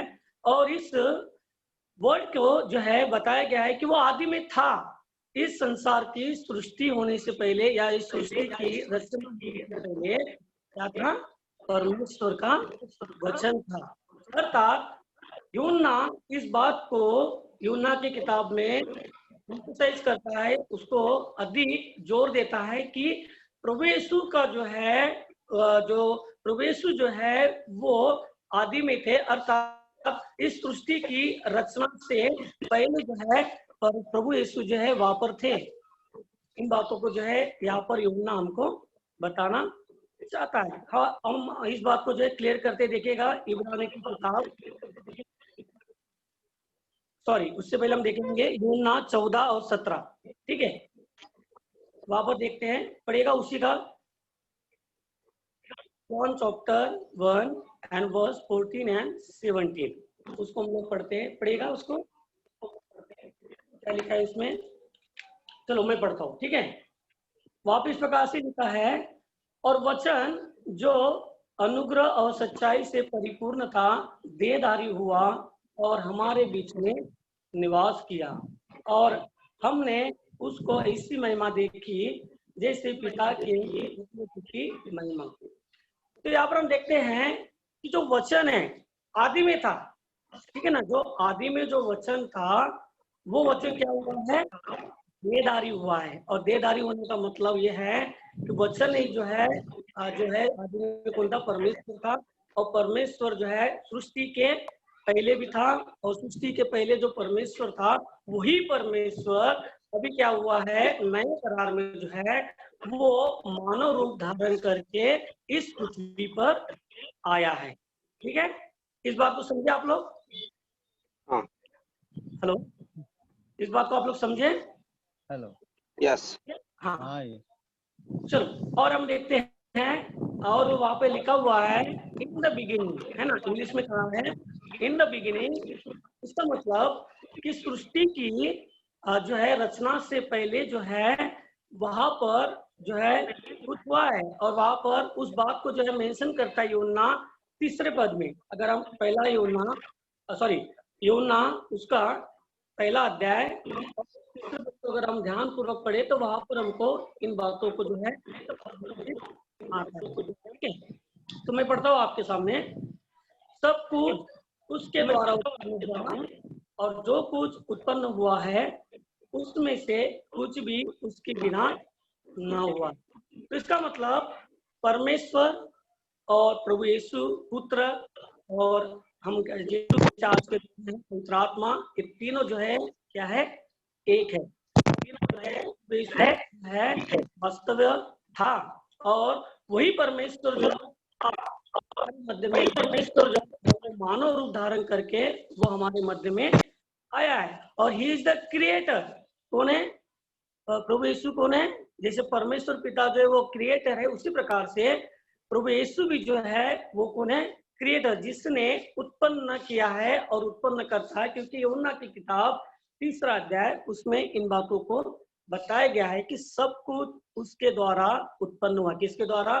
जो वचन था, वचन अर्थात प्रभु यीशु, पुराने नियम में भी प्रभु यीशु था, और उसके द्वारा जो है इस सृष्टि की निर्मित की गई है। परमेश्वर के द्वारा, पुत्र के द्वारा जो है इस सृष्टि की निर्मित की गई। इब्रानी की किताब 1 और 12 को अगर हम लोग पढ़ते हैं तो वहां पर इस सारी बातों को जो है स्पष्ट रीति से बताया गया है। कोई पढ़ सकता है इब्रानी की किताब, हिब्रू चैप्टर 1 एंड वर्स 2। इब्रानी की किताब 1 अध्याय और 2 पद को पढ़ेगा। अगर किसी के पास बाइबल है, चलिए, आपको शायद थोड़ा सा समस्या होगा, मैं आप लोगों के लिए पढ़ता हूँ, ठीक है। इन अंतिम मैं आपके सामने इस वचन को पढ़ रहा हूँ। इन अंतिम दिनों में हमसे अपने पुत्र के द्वारा बातें की, जिसे उसने सब वस्तु का उत्तराधिकारी ठहराया, और जिसके द्वारा अपने संपूर्ण सृष्टि की क्या की है? रचना की है। तो ये वचन जो है वो हमें क्या करता है? स्पष्ट रूप से बताता है कि जब सृष्टि की रचना हुई उस समय भी प्रभु यीशु था। और यही वचन को जो है यहाँ पर यूहन्ना जो है वो हमें समझाना चाहता है कि आदि में क्या था? वचन था, और वचन परमेश्वर के साथ था, और वचन ही परमेश्वर था। इन बातों को जो है यहाँ पर वो हमको समझाना चाहता है, ठीक है। दूसरी बात हम लोग यहाँ पर देखते हैं कि वहां पर एक शब्द आया है। इससे भी ये प्रमाणित होता है कि प्रभु यीशु का पुराने नियम में जो है वास्तविक था, और वहां पर आया है वॉज। इंग्लिश में अगर हम लोग देखते हैं वॉज, था का मतलब होता है कि जब सृष्टि की निर्मित की गई उस समय प्रभु यीशु थे। और एक वचन को हम लोग पढ़ते हैं यूहन्ना उसका 17वां अध्याय और 5वें पद को, ठीक है। यूहन्ना उसका 17वां अध्याय और 5वें पद को, जॉन चैप्टर 17 एंड वर्स 5, उसको हम लोग देखते हैं। वहां पर इस प्रकार से लिखा है, हे पिता, अब तू अपने साथ मेरी महिमा उस महिमा से कर जो जगत की उत्पत्ति से पहले तेरे साथ मेरी थी। ये भी बात हमको ये बताती है कि परमेश्वर जो है उत्पत्ति में हमें दिखाई देता है कि वो पहले था, ठीक है। तो ये सारी बातें इसलिए मैं आपको बता रहा हूँ कि यहाँ पर वचन जो है काफी महत्वपूर्ण है, और वचन जो है वो यहाँ पर रिफ्लेक्ट करता है प्रभु यीशु को। और वचन जो था आदि में था, और यही वचन जो है देहधारी होकर हमारे मध्य में आया, और वचन जो था वो कौन था? प्रभु यीशु था। इस बात को जो है यूहन्ना क्या करता है? पहले अध्याय में जो है वो इसको क्या करता है?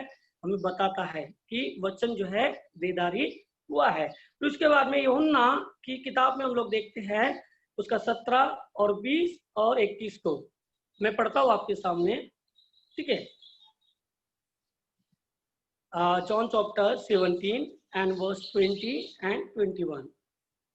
मैं केवल इन्हीं के लिए विनती नहीं करता, परंतु उनके लिए भी जो इस वचन के द्वारा मुझ पर विश्वास करेंगे, कि वे सब एक हो, जैसे कि पिता तू मुझ में है और मैं तुझ में हूँ, वैसे ही वे भी हम में हो, जिससे कि संसार विश्वास करे कि तू ही ने मुझे भेजा है।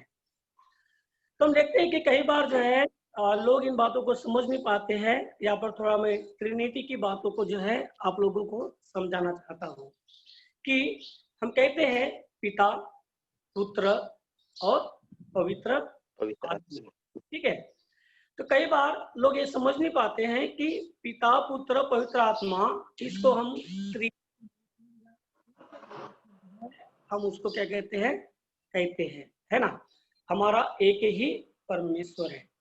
यदि मान लीजिए अगर हम पिता को अलग रीति से लेते हैं, पुत्रों को अगर अलग रीति से लेते हैं और पवित्र आत्मा को अगर अलग रीति से लेते हैं, तो उस समय क्या होता था, 3 ईश्वर होते, है ना।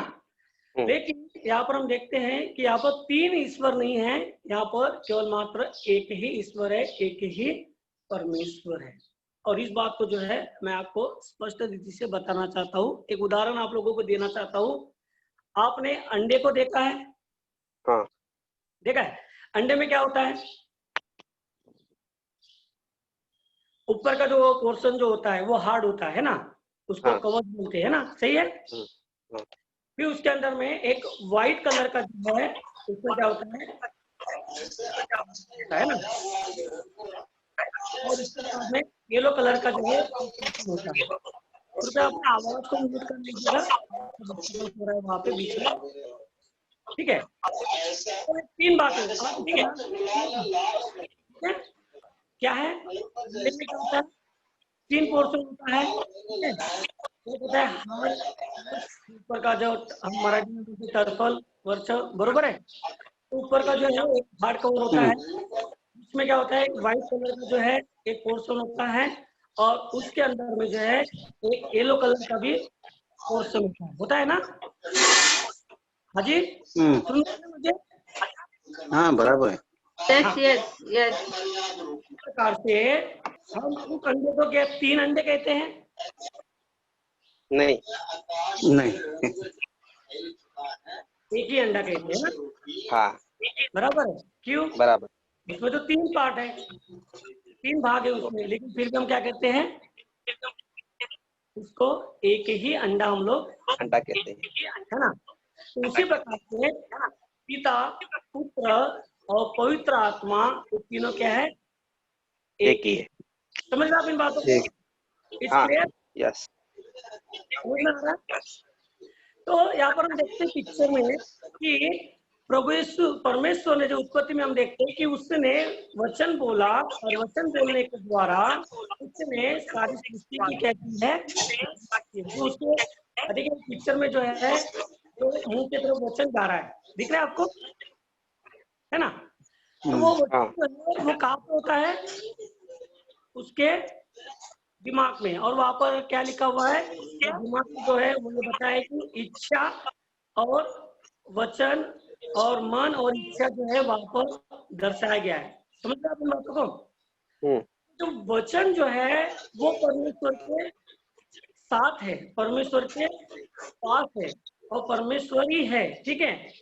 अब ये वचन क्या हुआ है, वो देदारी वाले जब उसने बोला, तो बोलने के द्वारा वचन जो है, वचन ही जो है यहाँ पर क्या हुआ है, प्रभु यीशु के द्वारा जो है वचन इस पृथ्वी पर आया है, ठीक है।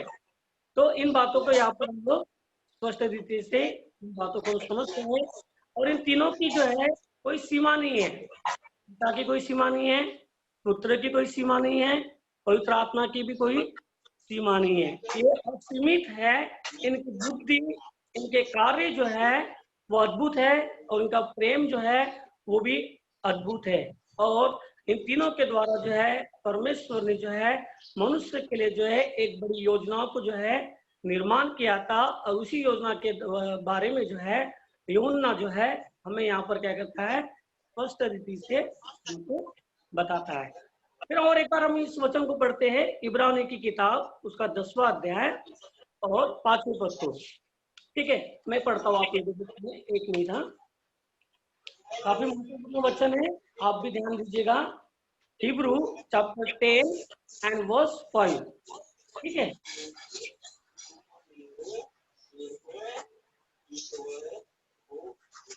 वन मिनट, मैं आपके सामने इस वचन को पढ़ूं, या आपको अगर किसी को मिलता है तो आप भी पढ़ सकते हैं, एक जन अनम्यूट करके।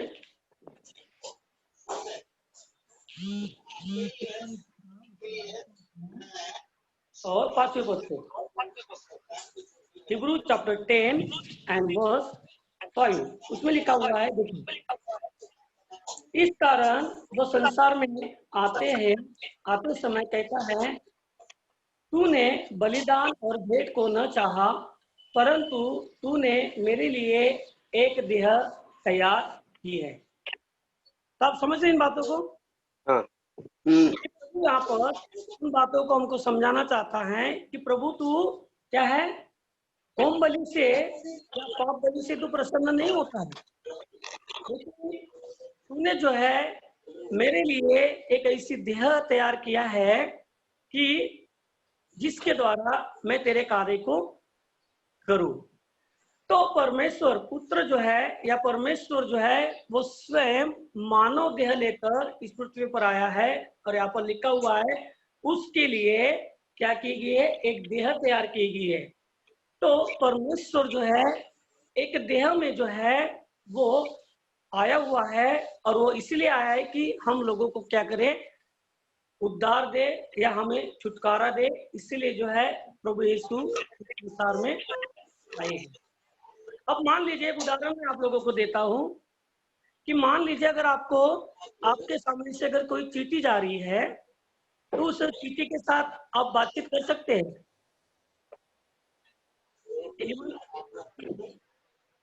क्या आप चींटी के साथ, मान लीजिए अगर आपके सामने से कोई चींटी जा रही है, चींटी के नहीं नहीं कर सकते हैं? नहीं क्यों? नहीं। कोई भी चींटी बोल नहीं सकती, चींटी बोल नहीं सकती। नहीं सकती। लेकिन मान लीजिए जो चींटी है, चींटी और दूसरी चींटी के साथ अगर बातचीत करती तो वो समझ पाएंगी कि नहीं पाएंगी? समझ पाएंगे ना?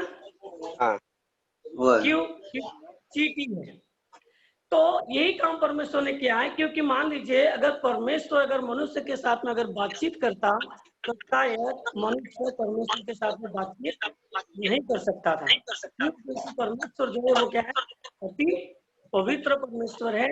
और यदि हमें परमेश्वर के साथ में अगर बातचीत करना है तो जरूरी है कि हम लोग भी क्या हो, पवित्र हो। और हम पुराने नियम में देखते हैं कि महायाजक जो है वो अगर पवित्र है तभी जो है वो क्या कर सकता था, मिलाप वाले तंबू में जा सकता था, और तभी जो है वो परमेश्वर के साथ में बातचीत कर सकता था।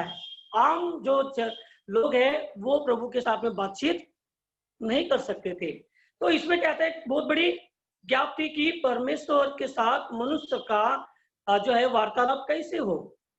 और इस बात को जो है इस गैप को परमेश्वर ने प्रभु यीशु के द्वारा जो है इस गैप को पूर्ण किया है कि परमेश्वर अब जो है मनुष्य के भी बातें कर सकता है। इसीलिए जैसे चींटी के लिए, चींटी अगर बात करती है तो वो उसको समझ में आता है, उसी प्रकार से मनुष्य के लिए अगर कोई मनुष्य आ जाए तो वो की बातों को क्या कर सकता है, समझ सकता है।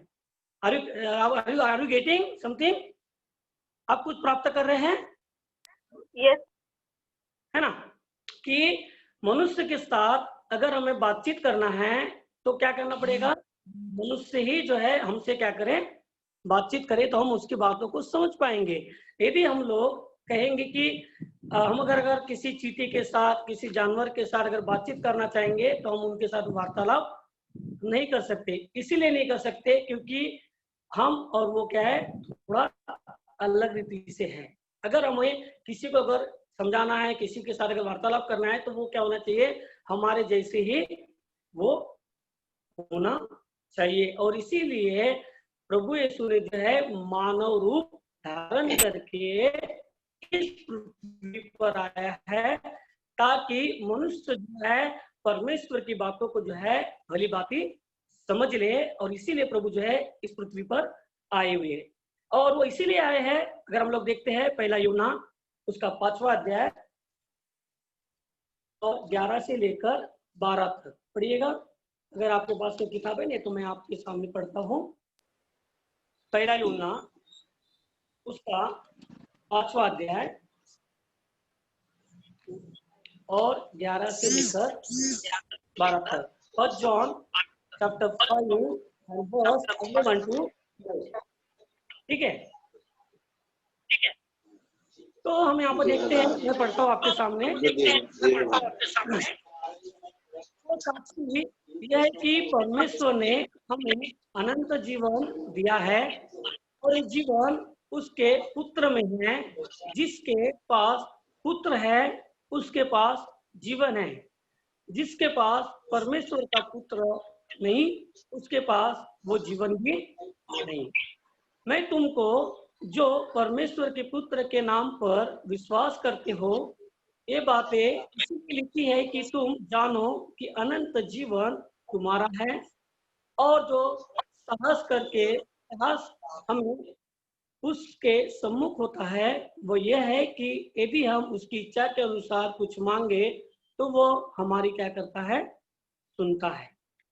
तो हम यहाँ पर देखते हैं प्रियो कि यहाँ पर लिखा हुआ है कि परमेश्वर जो है उसी में क्या है, हमको अनंत जीवन मिलता है। और प्रभु चाहते थे, परमेश्वर चाहते थे कि हर एक इंसान जो है, हर व्यक्ति जो है वो अनंत जीवन को प्राप्त करे। और अनंत जीवन की बड़ी योजना जो है वो यूहन्ना यहाँ पर हमको बताता है कि जो आदि में जो परमेश्वर था वही परमेश्वर एक देह में मनुष्य के लिए आया है ताकि मनुष्य के द्वारा जो है मनुष्य जो है उद्धार को प्राप्त करे और मनुष्य जो है मनुष्य की बातों को समझ सकता है। और इसीलिए इन सारी योजनाओं को जो है यहाँ पर परमेश्वर ने तैयार किया है और उन्हीं बातों को जो है यूहन्ना यहाँ पर क्या करता है, हमको समझाता है। ठीक है, तो प्रभु यीशु के द्वारा ही जो है वो क्या है, हमें अनंत जीवन मिल सकता है और किसी के द्वारा हमको अनंत जीवन नहीं मिलता। वही बात इस पिक्चर में बताया है कि आदि में वचन था, वचन परमेश्वर के साथ था और वचन ही जो है वो परमेश्वर में था और उसी के द्वारा जो है वो क्या हुआ है, वचन ही जो है परमेश्वर था और उसी के द्वारा प्रभु यीशु जो है वो वचन के द्वारा ही जो है इस पृथ्वी पर भेजा गया है। आपको क्लियर है? Any doubt? अगर किसी को कुछ यहाँ पर डाउट है तो आप बता सकते हैं। नहीं बराबर। क्लियर हो गया सब बातें? यस। ठीक है, तो यहाँ पर हम देखते हैं कि अनंत जीवन की जो योजना जो है, अगर हम आगे बच्चों में अगर पढ़ते हैं यूहन्ना में, क्योंकि आज का हमारा अध्ययन जो है यूहन्ना की किताब उसका पहला अध्याय 1 से लेकर 18 तक जो है उन बातों को हम लोग देख रहे हैं। तो अभी तक हमने ये देखा कि जो यूहन्ना जिस प्रकार से कहता है कि आदि में वो जो है क्या था, वचन था और वचन परमेश्वर के साथ था और वचन ही परमेश्वर था। इन बातों को यहाँ पर हम स्पष्ट कर रहे हैं कि प्रभु यीशु ने क्यों ऐसा किया है, परमेश्वर ने क्यों ऐसा किया है। वो इसीलिए किया है कि हम सारे मानव जाति को क्या मिल जाए, परमेश्वर के द्वारा जो परमेश्वर की योजना है कि हम सब अनंत जीवन में प्रवेश पाए। लेकिन एक महत्वपूर्ण बात यह है कि यहाँ पर हम देखते हैं कि उसने कहा है उसी वचन में 1 John chapter 5 and verse 11 to 12, उसमें इस प्रकार से लिखा है कि परमेश्वर ने हमें अनंत जीवन दिया और उस जीवन और यह जीवन उसके पुत्र में है। तो ये जो पुत्र है उसके ऊपर जो है हमें क्या करना पड़ेगा, विश्वास करना पड़ेगा। जिसके पास पुत्र है उसके पास जीवन है, जिसके पास परमेश्वर का पुत्र नहीं है उसके पास में वो जीवन भी नहीं है जो परमेश्वर देना चाहता है। अब यहाँ पर जो है चॉइसेस और हमारा जो है चुनाव है कि हम लोग किस प्रकार से परमेश्वर को अपने जीवन में लेते हैं। परमेश्वर ने तो अपनी योजना जो है और परमेश्वर ने अपने प्लान को जो पूर्ण किया है, अब मनुष्य के ऊपर ये निर्भर होता है कि वो क्या करे, किस प्रकार से जो है परमेश्वर को जो है वो अपने जीवन में ले सकता है।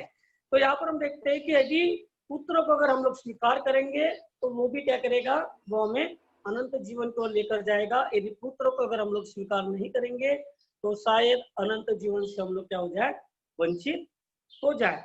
आगे अगर हम उसी यूहन्ना की किताब में कुछ बातों को अगर हम पढ़ते हैं, जैसे फिर से हम यूहन्ना की किताब उसका पहला अध्याय और उसके तीसरे चौथे पद को अगर हम लोग पढ़े तो वहां पर इस प्रकार से लिखा हुआ है, मैं आपके सामने पढ़ता हूँ। ठीक है, तो वहां पर उसमें जीवन था। चौथे पद को चैप्टर 1 एंड वर्स,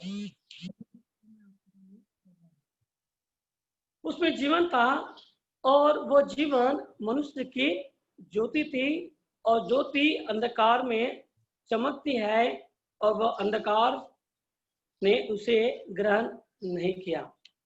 तो यहाँ पर हम देखते हैं कि कुछ लोग पुत्रों को जो है स्वीकार करते हैं, कुछ लोग पुत्रों को जो है स्वीकार नहीं करते, कुछ लोग परमेश्वर को स्वीकार करते हैं, कुछ लोग नहीं करते।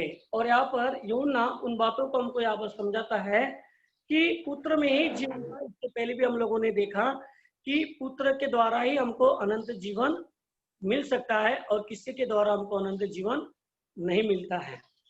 तो जैसे एक उदाहरण आप लोगों को देना चाहता हूँ। मान लीजिए एक अंधकार से भरी हुई एक रूम है, और उस रूम में यदि हम लोग एक लाइट लगाते हैं और जब स्विच ऑन करते हैं तो उस समय उस रूम में क्या हो जाएगा, उजाला हो जाता है, बराबर है।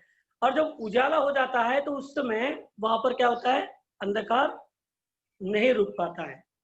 क्यों? क्योंकि उजाला या जो रोशनी जो है और अंधकार जो है उसका कभी भी मिलन नहीं हो सकता है।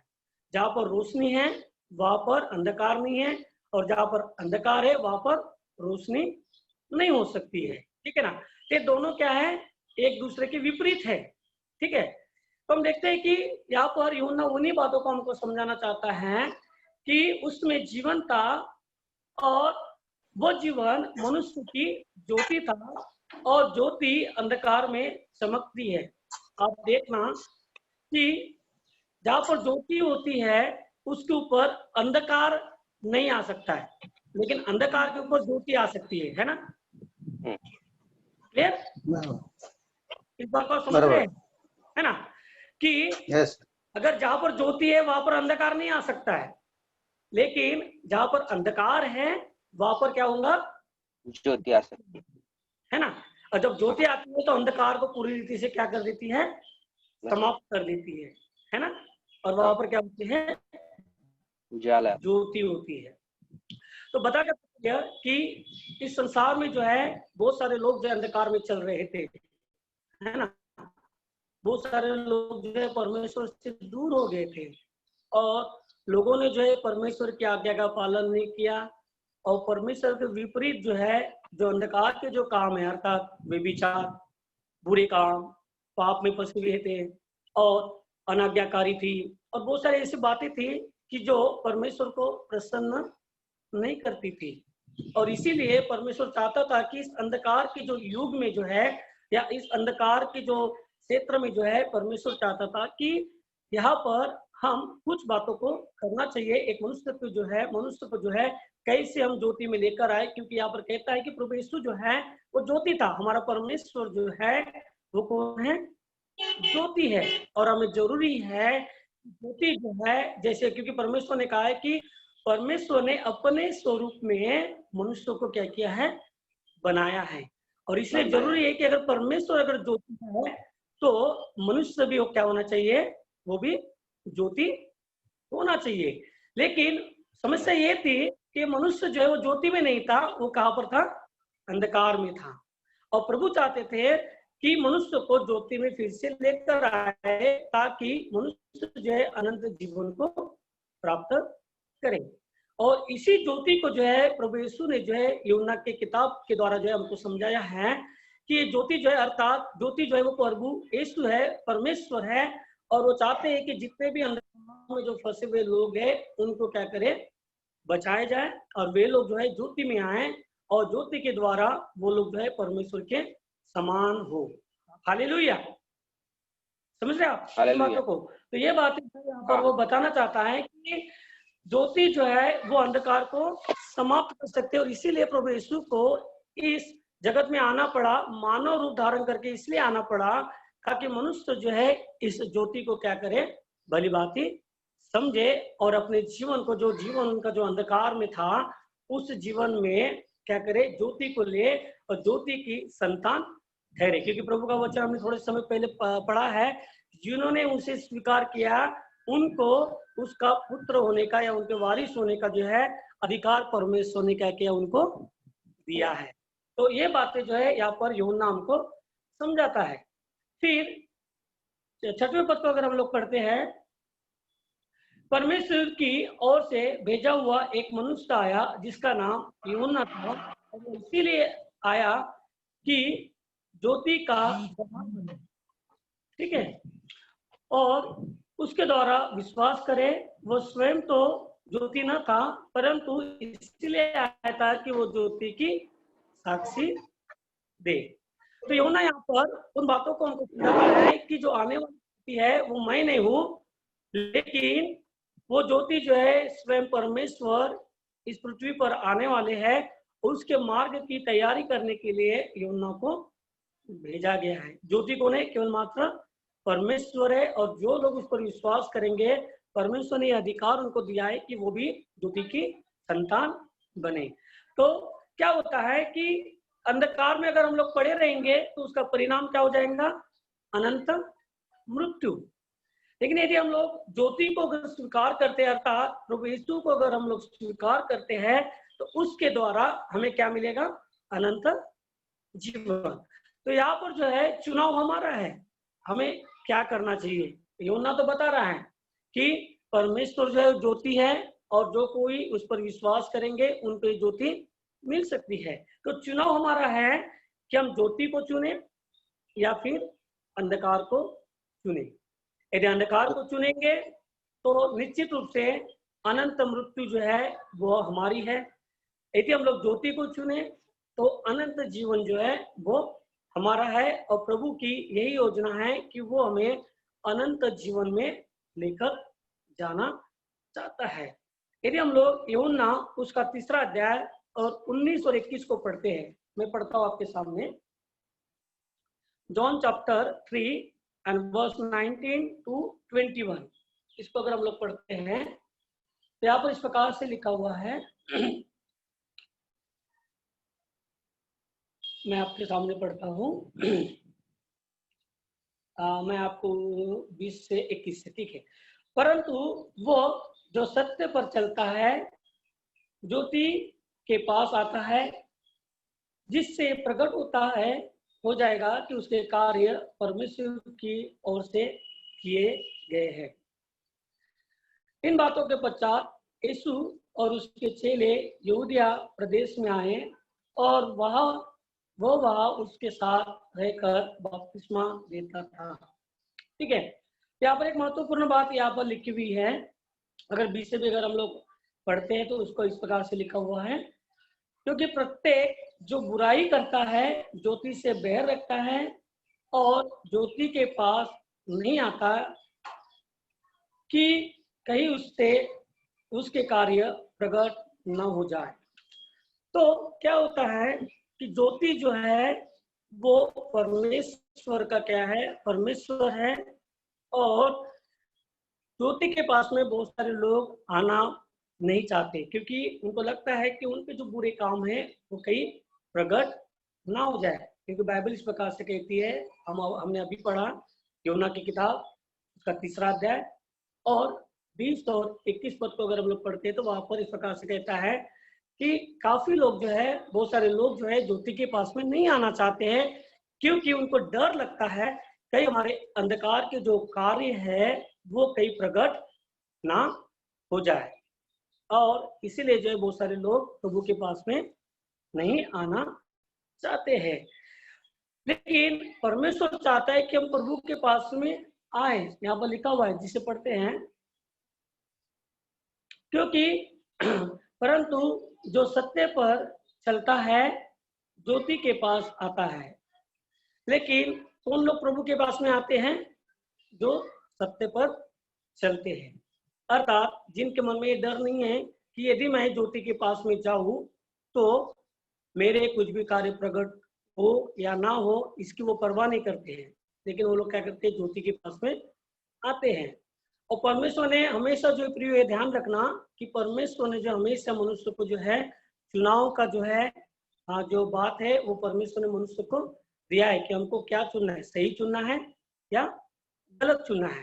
यदि गलत चुनेंगे तो अनंतकालीन मृत्यु जो है वो मनुष्य की है।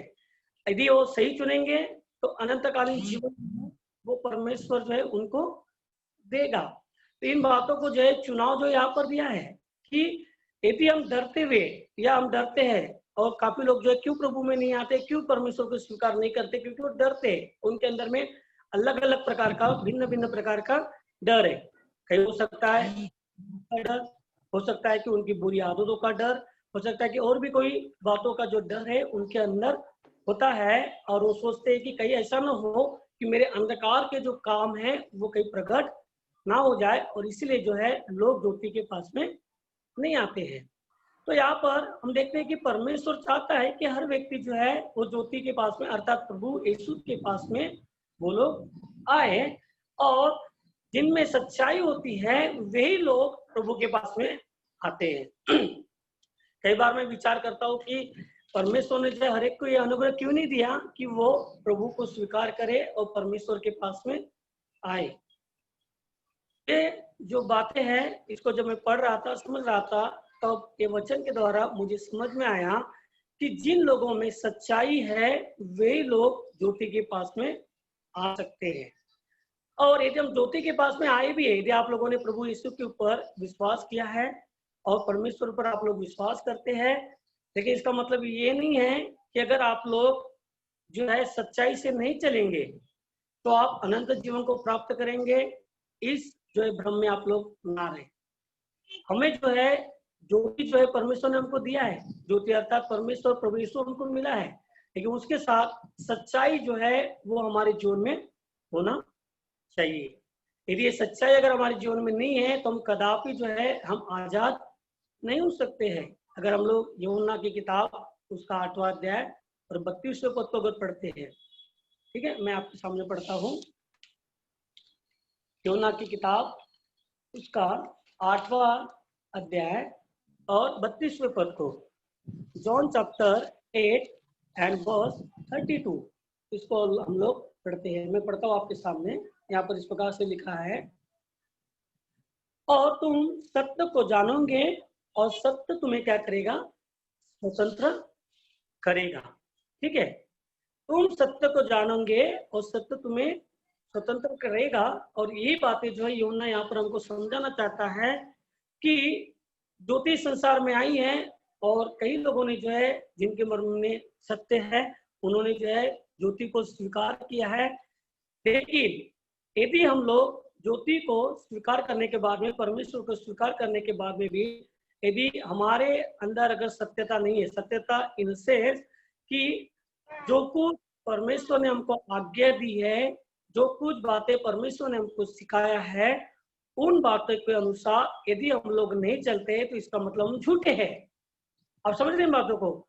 यदि हम परमेश्वर की इच्छा के अनुसार नहीं चल रहे हैं, यदि हम परमेश्वर के वचन के अनुसार नहीं चलते हैं, जैसे कि प्रभु का वचन हमको कहता है कि झूठ न बोलना, व्यभिचार न करना और बुरे कामों को नहीं करना है, किसी की लालच नहीं करना है, ऐसे बहुत सारी बातें जो है प्रभु यीशु के वचन में, और भी बहुत बातें हैं कि हमें नित्य जो है प्रार्थना में लगे रहना है, परमेश्वर के वचन का अध्ययन करना है, और बहुत सारी ऐसी बातें जो है प्रभु के वचन में हमको बताया गया है, समझाया गया है कि इसके अनुसार जो है हम परमेश्वर के साथ में, सत्यता के साथ में अगर हम लोग चलते हैं तो इन सारे कामों को हम लोग करते हैं।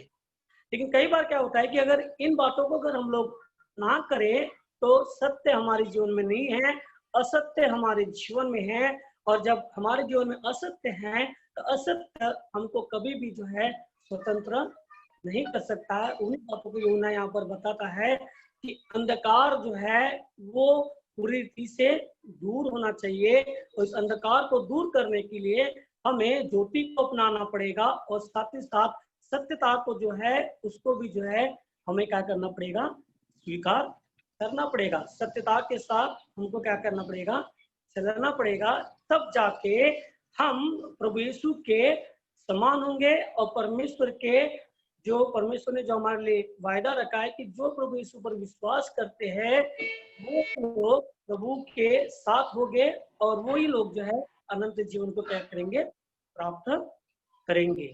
इन बातों को जो यूहन्ना क्या करता है, ये पहले जो पहला यूहन्ना उसका पहला अध्याय 18 पद में जो है इन बातों को जो है यूहन्ना हमको यहाँ पर यही शिक्षा को देता है कि पहली बात तो परमेश्वर जो है वो स्वयं जो है परमेश्वर इस पृथ्वी पर आए हैं मानव रूप धारण करके, और उन्होंने मानव जो है मनुष्य के लिए जो है उन्होंने अपने आप को जो है इस पृथ्वी पर क्या किया है, अपने आप को, या आप स्वयं जो है इस पृथ्वी पर आए हुए।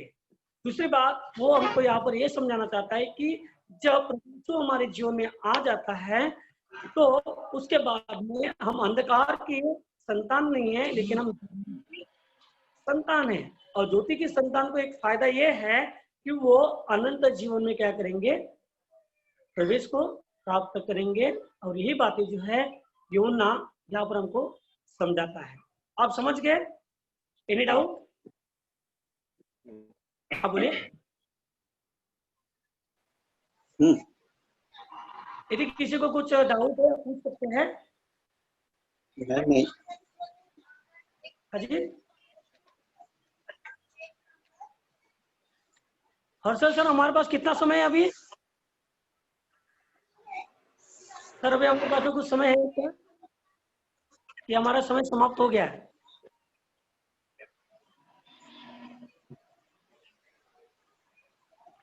Are you able to hear me? आप मुझे सुन पा रहे हैं? आप मुझे सुन पा रहे हैं? ठीक है। आपको यहाँ पर कुछ डाउट है? नहीं है? नहीं। आगे बढ़ते हम लोग। ठीक है, फिर हम लोग इसको समाप्त करेंगे।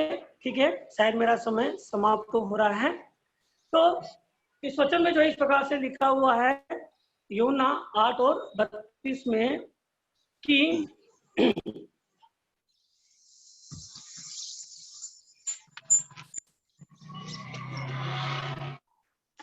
एक मिनट, और तुम सत्य को जानोगे और सत्य तुम्हें स्वतंत्र करेगा। ठीक है, और जो कोई इस पर इब्राहिम के वंशज है और अब तक किसी के दास नहीं हुए, तो फिर तू कैसे कहता है कि तुम स्वतंत्र हो जाओगे? यीशु ने उनसे उत्तर दिया, मैं तुमसे सच कहता हूँ, हर एक जो पाप करता है वो पाप का दास है। और दास सर्वदा घर में नहीं रहता, पुत्र सर्वदा रहता है। और इसलिए यदि पुत्र तुम्हें स्वतंत्र करेगा तो तुम सचमुच स्वतंत्र हो जाओगे। तो इन बातों को यहाँ पर प्रभु हमको यही समझाना चाहता है। यूहन्ना जो है पहला अध्याय और 1 वचन से लेके 18 वचन तक इन्हीं बातों को हमको समझाना चाहता है कि जो बातें मैंने अभी तक आपको समझाया वही, कि अगर हम पुत्र में बने रहेंगे तो हमें क्या मिलेगा? अनंत जीवन हमको मिलेगा। ओके, तो इन बातों को जो है यहाँ पर हमको समझाया जाता है। ठीक है, तो आज की स्टडी यही तक है।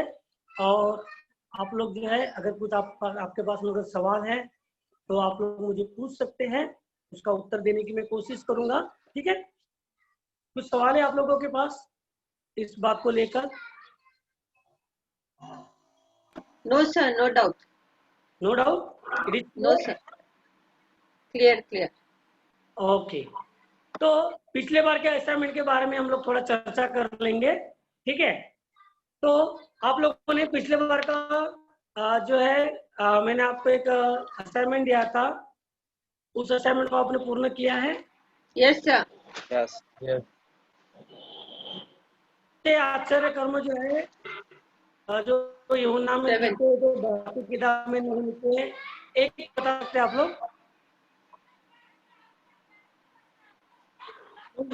पहला चैप्टर क्या है? पानी का दास। यस, पानी का दास जो है जो परमेश्वर ने बैठा। आगे हम इसके बारे में विस्तार से जो हम लोग चर्चा करेंगे। ठीक है, दूसरा healing the royal official son in Capernaum. Healing, हाँ, वो हिंदी में नहीं आएगा बोलने के लिए। जो है उसके पुत्र को जो है प्रभु ने क्या किया है? चंगाई किया। यस। आगे Healing the paralytic at Bethesda. Bethesda pool. लकुए का चंगाई। सबने किया है ना? किसी ने नहीं किया, ऐसा कोई है? किया है sir. Yes sir, yes sir. सबने किया है ना? हाँ। इसके बारे में विस्तार में हम आने वाले स्टेज में हम लोग देखेंगे कि वो चमत्कार हमको क्या समझाता है, क्या दर्शाता है। इसके बारे में जो है आगे हम लोग इसकी चर्चा हम लोग करेंगे। ठीक है, तो आज का जो टॉपिक था ये था कि परमेश्वर पुत्र का मानव देह और उसके साथ उसका क्या संदेश है, क्यों वो इस पृथ्वी पर आया, इसके बारे में आज हम लोगों ने इन बातों को देखा है। अगली क्लास में हम लोग उन बातों को देखेंगे कि परमेश्वर पुत्र के साथ जो परमेश्वर पुत्र का प्रस्तुतिकरण, और साथ ही साथ हम इन बातों को देखेंगे कि परमेश्वर के पुत्र से सामना किस प्रकार से जो है परमेश्वर पुत्र का सामना हुआ है, उसके बारे में जो है हम आने वाले क्लास में हम लोग देखेंगे। ठीक है, प्रभु आपको आशीषित करें। अगले क्लास के लिए एक असाइनमेंट आप लोगों को मैं देना चाहता हूँ, आप लोग नोट डाउन करें। ठीक है, बपतिस्मा जो है हम लोग जानते हैं कि बपतिस्मा के बारे में कुछ लोग जानते होंगे, कुछ लोग नहीं जानते होंगे, लेकिन मैं विश्वास करता हूँ कि अधिकतर लोग जो है इन बातों को जानते हैं। ठीक है, तो बपतिस्मा जो है वो क्या है, और उसके जितने भी वचन यूहन्ना की किताब में लिखे हुए हैं उस वचनों को आपको क्या करना है, ढूंढकर निकालना है। ठीक है, what is the baptism, and we have to find out that where is the reference in Gospel of John. So how many references is there that we have to note down? Okay, ठीक है? Yes sir. इसमें क्या है, और बपतिस्मा के विषय में जो भी वचन यूहन्ना की किताब में लिखे हुए हैं उसको उनको ढूंढकर निकालना है। ठीक है, तो आपको आशीषित करो। ये हम लोग प्रार्थना करेंगे। जैसे कोई एकदम प्रार्थना करना चाहेगा, आप में से कोई एकदम प्रार्थना करना चाहेंगे? इंग्लिश में चलेगा? Yes, yes, yes, no problem. You can lead us in prayer in English also. No problem. Okay, let's pray. Our Father in heaven, we thank and praise you for this wonderful time. We thank you for Pastor, Lord God. I commit him totally into thy hands. I also commit Pastor Joseph into thy hands, and Harshal brother into thy hands for arranging such a beautiful event, O Lord God. Lord, this moment I pray for all the students, all the candidates who have participated today and who are participating online or on YouTube, O Lord. I commit each and everyone into thy hands. I ask your grace and mercy. I ask your wisdom and knowledge upon each and every candidate. Help us to remember, help us to learn, and help us to practice these things in our life, O Lord God. Lord, we commit everyone and everything into thy hands. Thank you for there was no internet problem in the second half. Committing ourselves once again into thy hands, committing the internet problem and all our equipments into thy hands, asking you to lead and guide us in all the things, O Father, giving you all the glory, honor and praise, asking your grace and mercy to dwell upon us till we meet again. Let your love, joy, peace and understanding dwell among us. Committing everything into thy hands, we pray in the name of Jesus, our Lord and Savior. Amen. Amen. Thank you, sister. Thank you very much. God bless you. Thank you, Pastor. Thank you, Pastor. Thank you. So praise the Lord, everyone. Thank you. Praise the Lord. Thank you, Pastor Vinod, once again. और मुझे आशा है कि आप सबों को आज के वचन से, आज की शिक्षा से जरूर कुछ ना कुछ सीखने को मिला है। परमेश्वर ने आपसे बात की है और कुछ नई चीजें डेफिनेटली आपको सीखने को मिली है। तो फिर से एक बार रिक्वेस्ट करूंगा कि जो भी असाइनमेंट्स आपके टीचर्स दे रहे हैं, तो सारे असाइनमेंट्स कृपा करके अपने रिस्पेक्टेड टीचर्स के व्हाट्सएप पे आप भेज दीजिए। ग्रुप पर सारे टीचर्स के व्हाट्सएप नंबर हैं। अगर आपको चाहिए तो मैं ग्रुप पर इंडिविजुअल हर एक के नंबर मैं डाल दूंगा, तो उसे आप सेव कर लीजिए और सारे जो असाइनमेंट्स है वो अपने रिस्पेक्टेड टीचर्स को आप अगली क्लास से पहले, कम से कम एक दिन पहले तक आप भेज दीजिए। ठीक है, और फिर से कल हम 8 बजे दोबारा मिलेंगे। कल की क्लास होगी रेवलेशन। पास्टर जोसेफ इटे हमारे साथ यहाँ पे रहेंगे और चेन्नई से फिर pastor Newton Philip synoptic gospels के साथ वो हमारे साथ रहेंगे। तो फिर से एक बार हम प्रार्थना में रहें और कल के क्लास के लिए भी दुआ करें कि परमेश्वर कल की क्लास में भी हमें आशीष से चलाए और नई चीजें फिर से उसकी महिमा के लिए हमें सीखने को मिले। तो फिर से एक बार सबको मैं थैंक यू बोलना चाहता हूं। आपका दिन शुभ हो। Thank you very much and now we are signing off. Thank you. Praise the Lord. God bless you.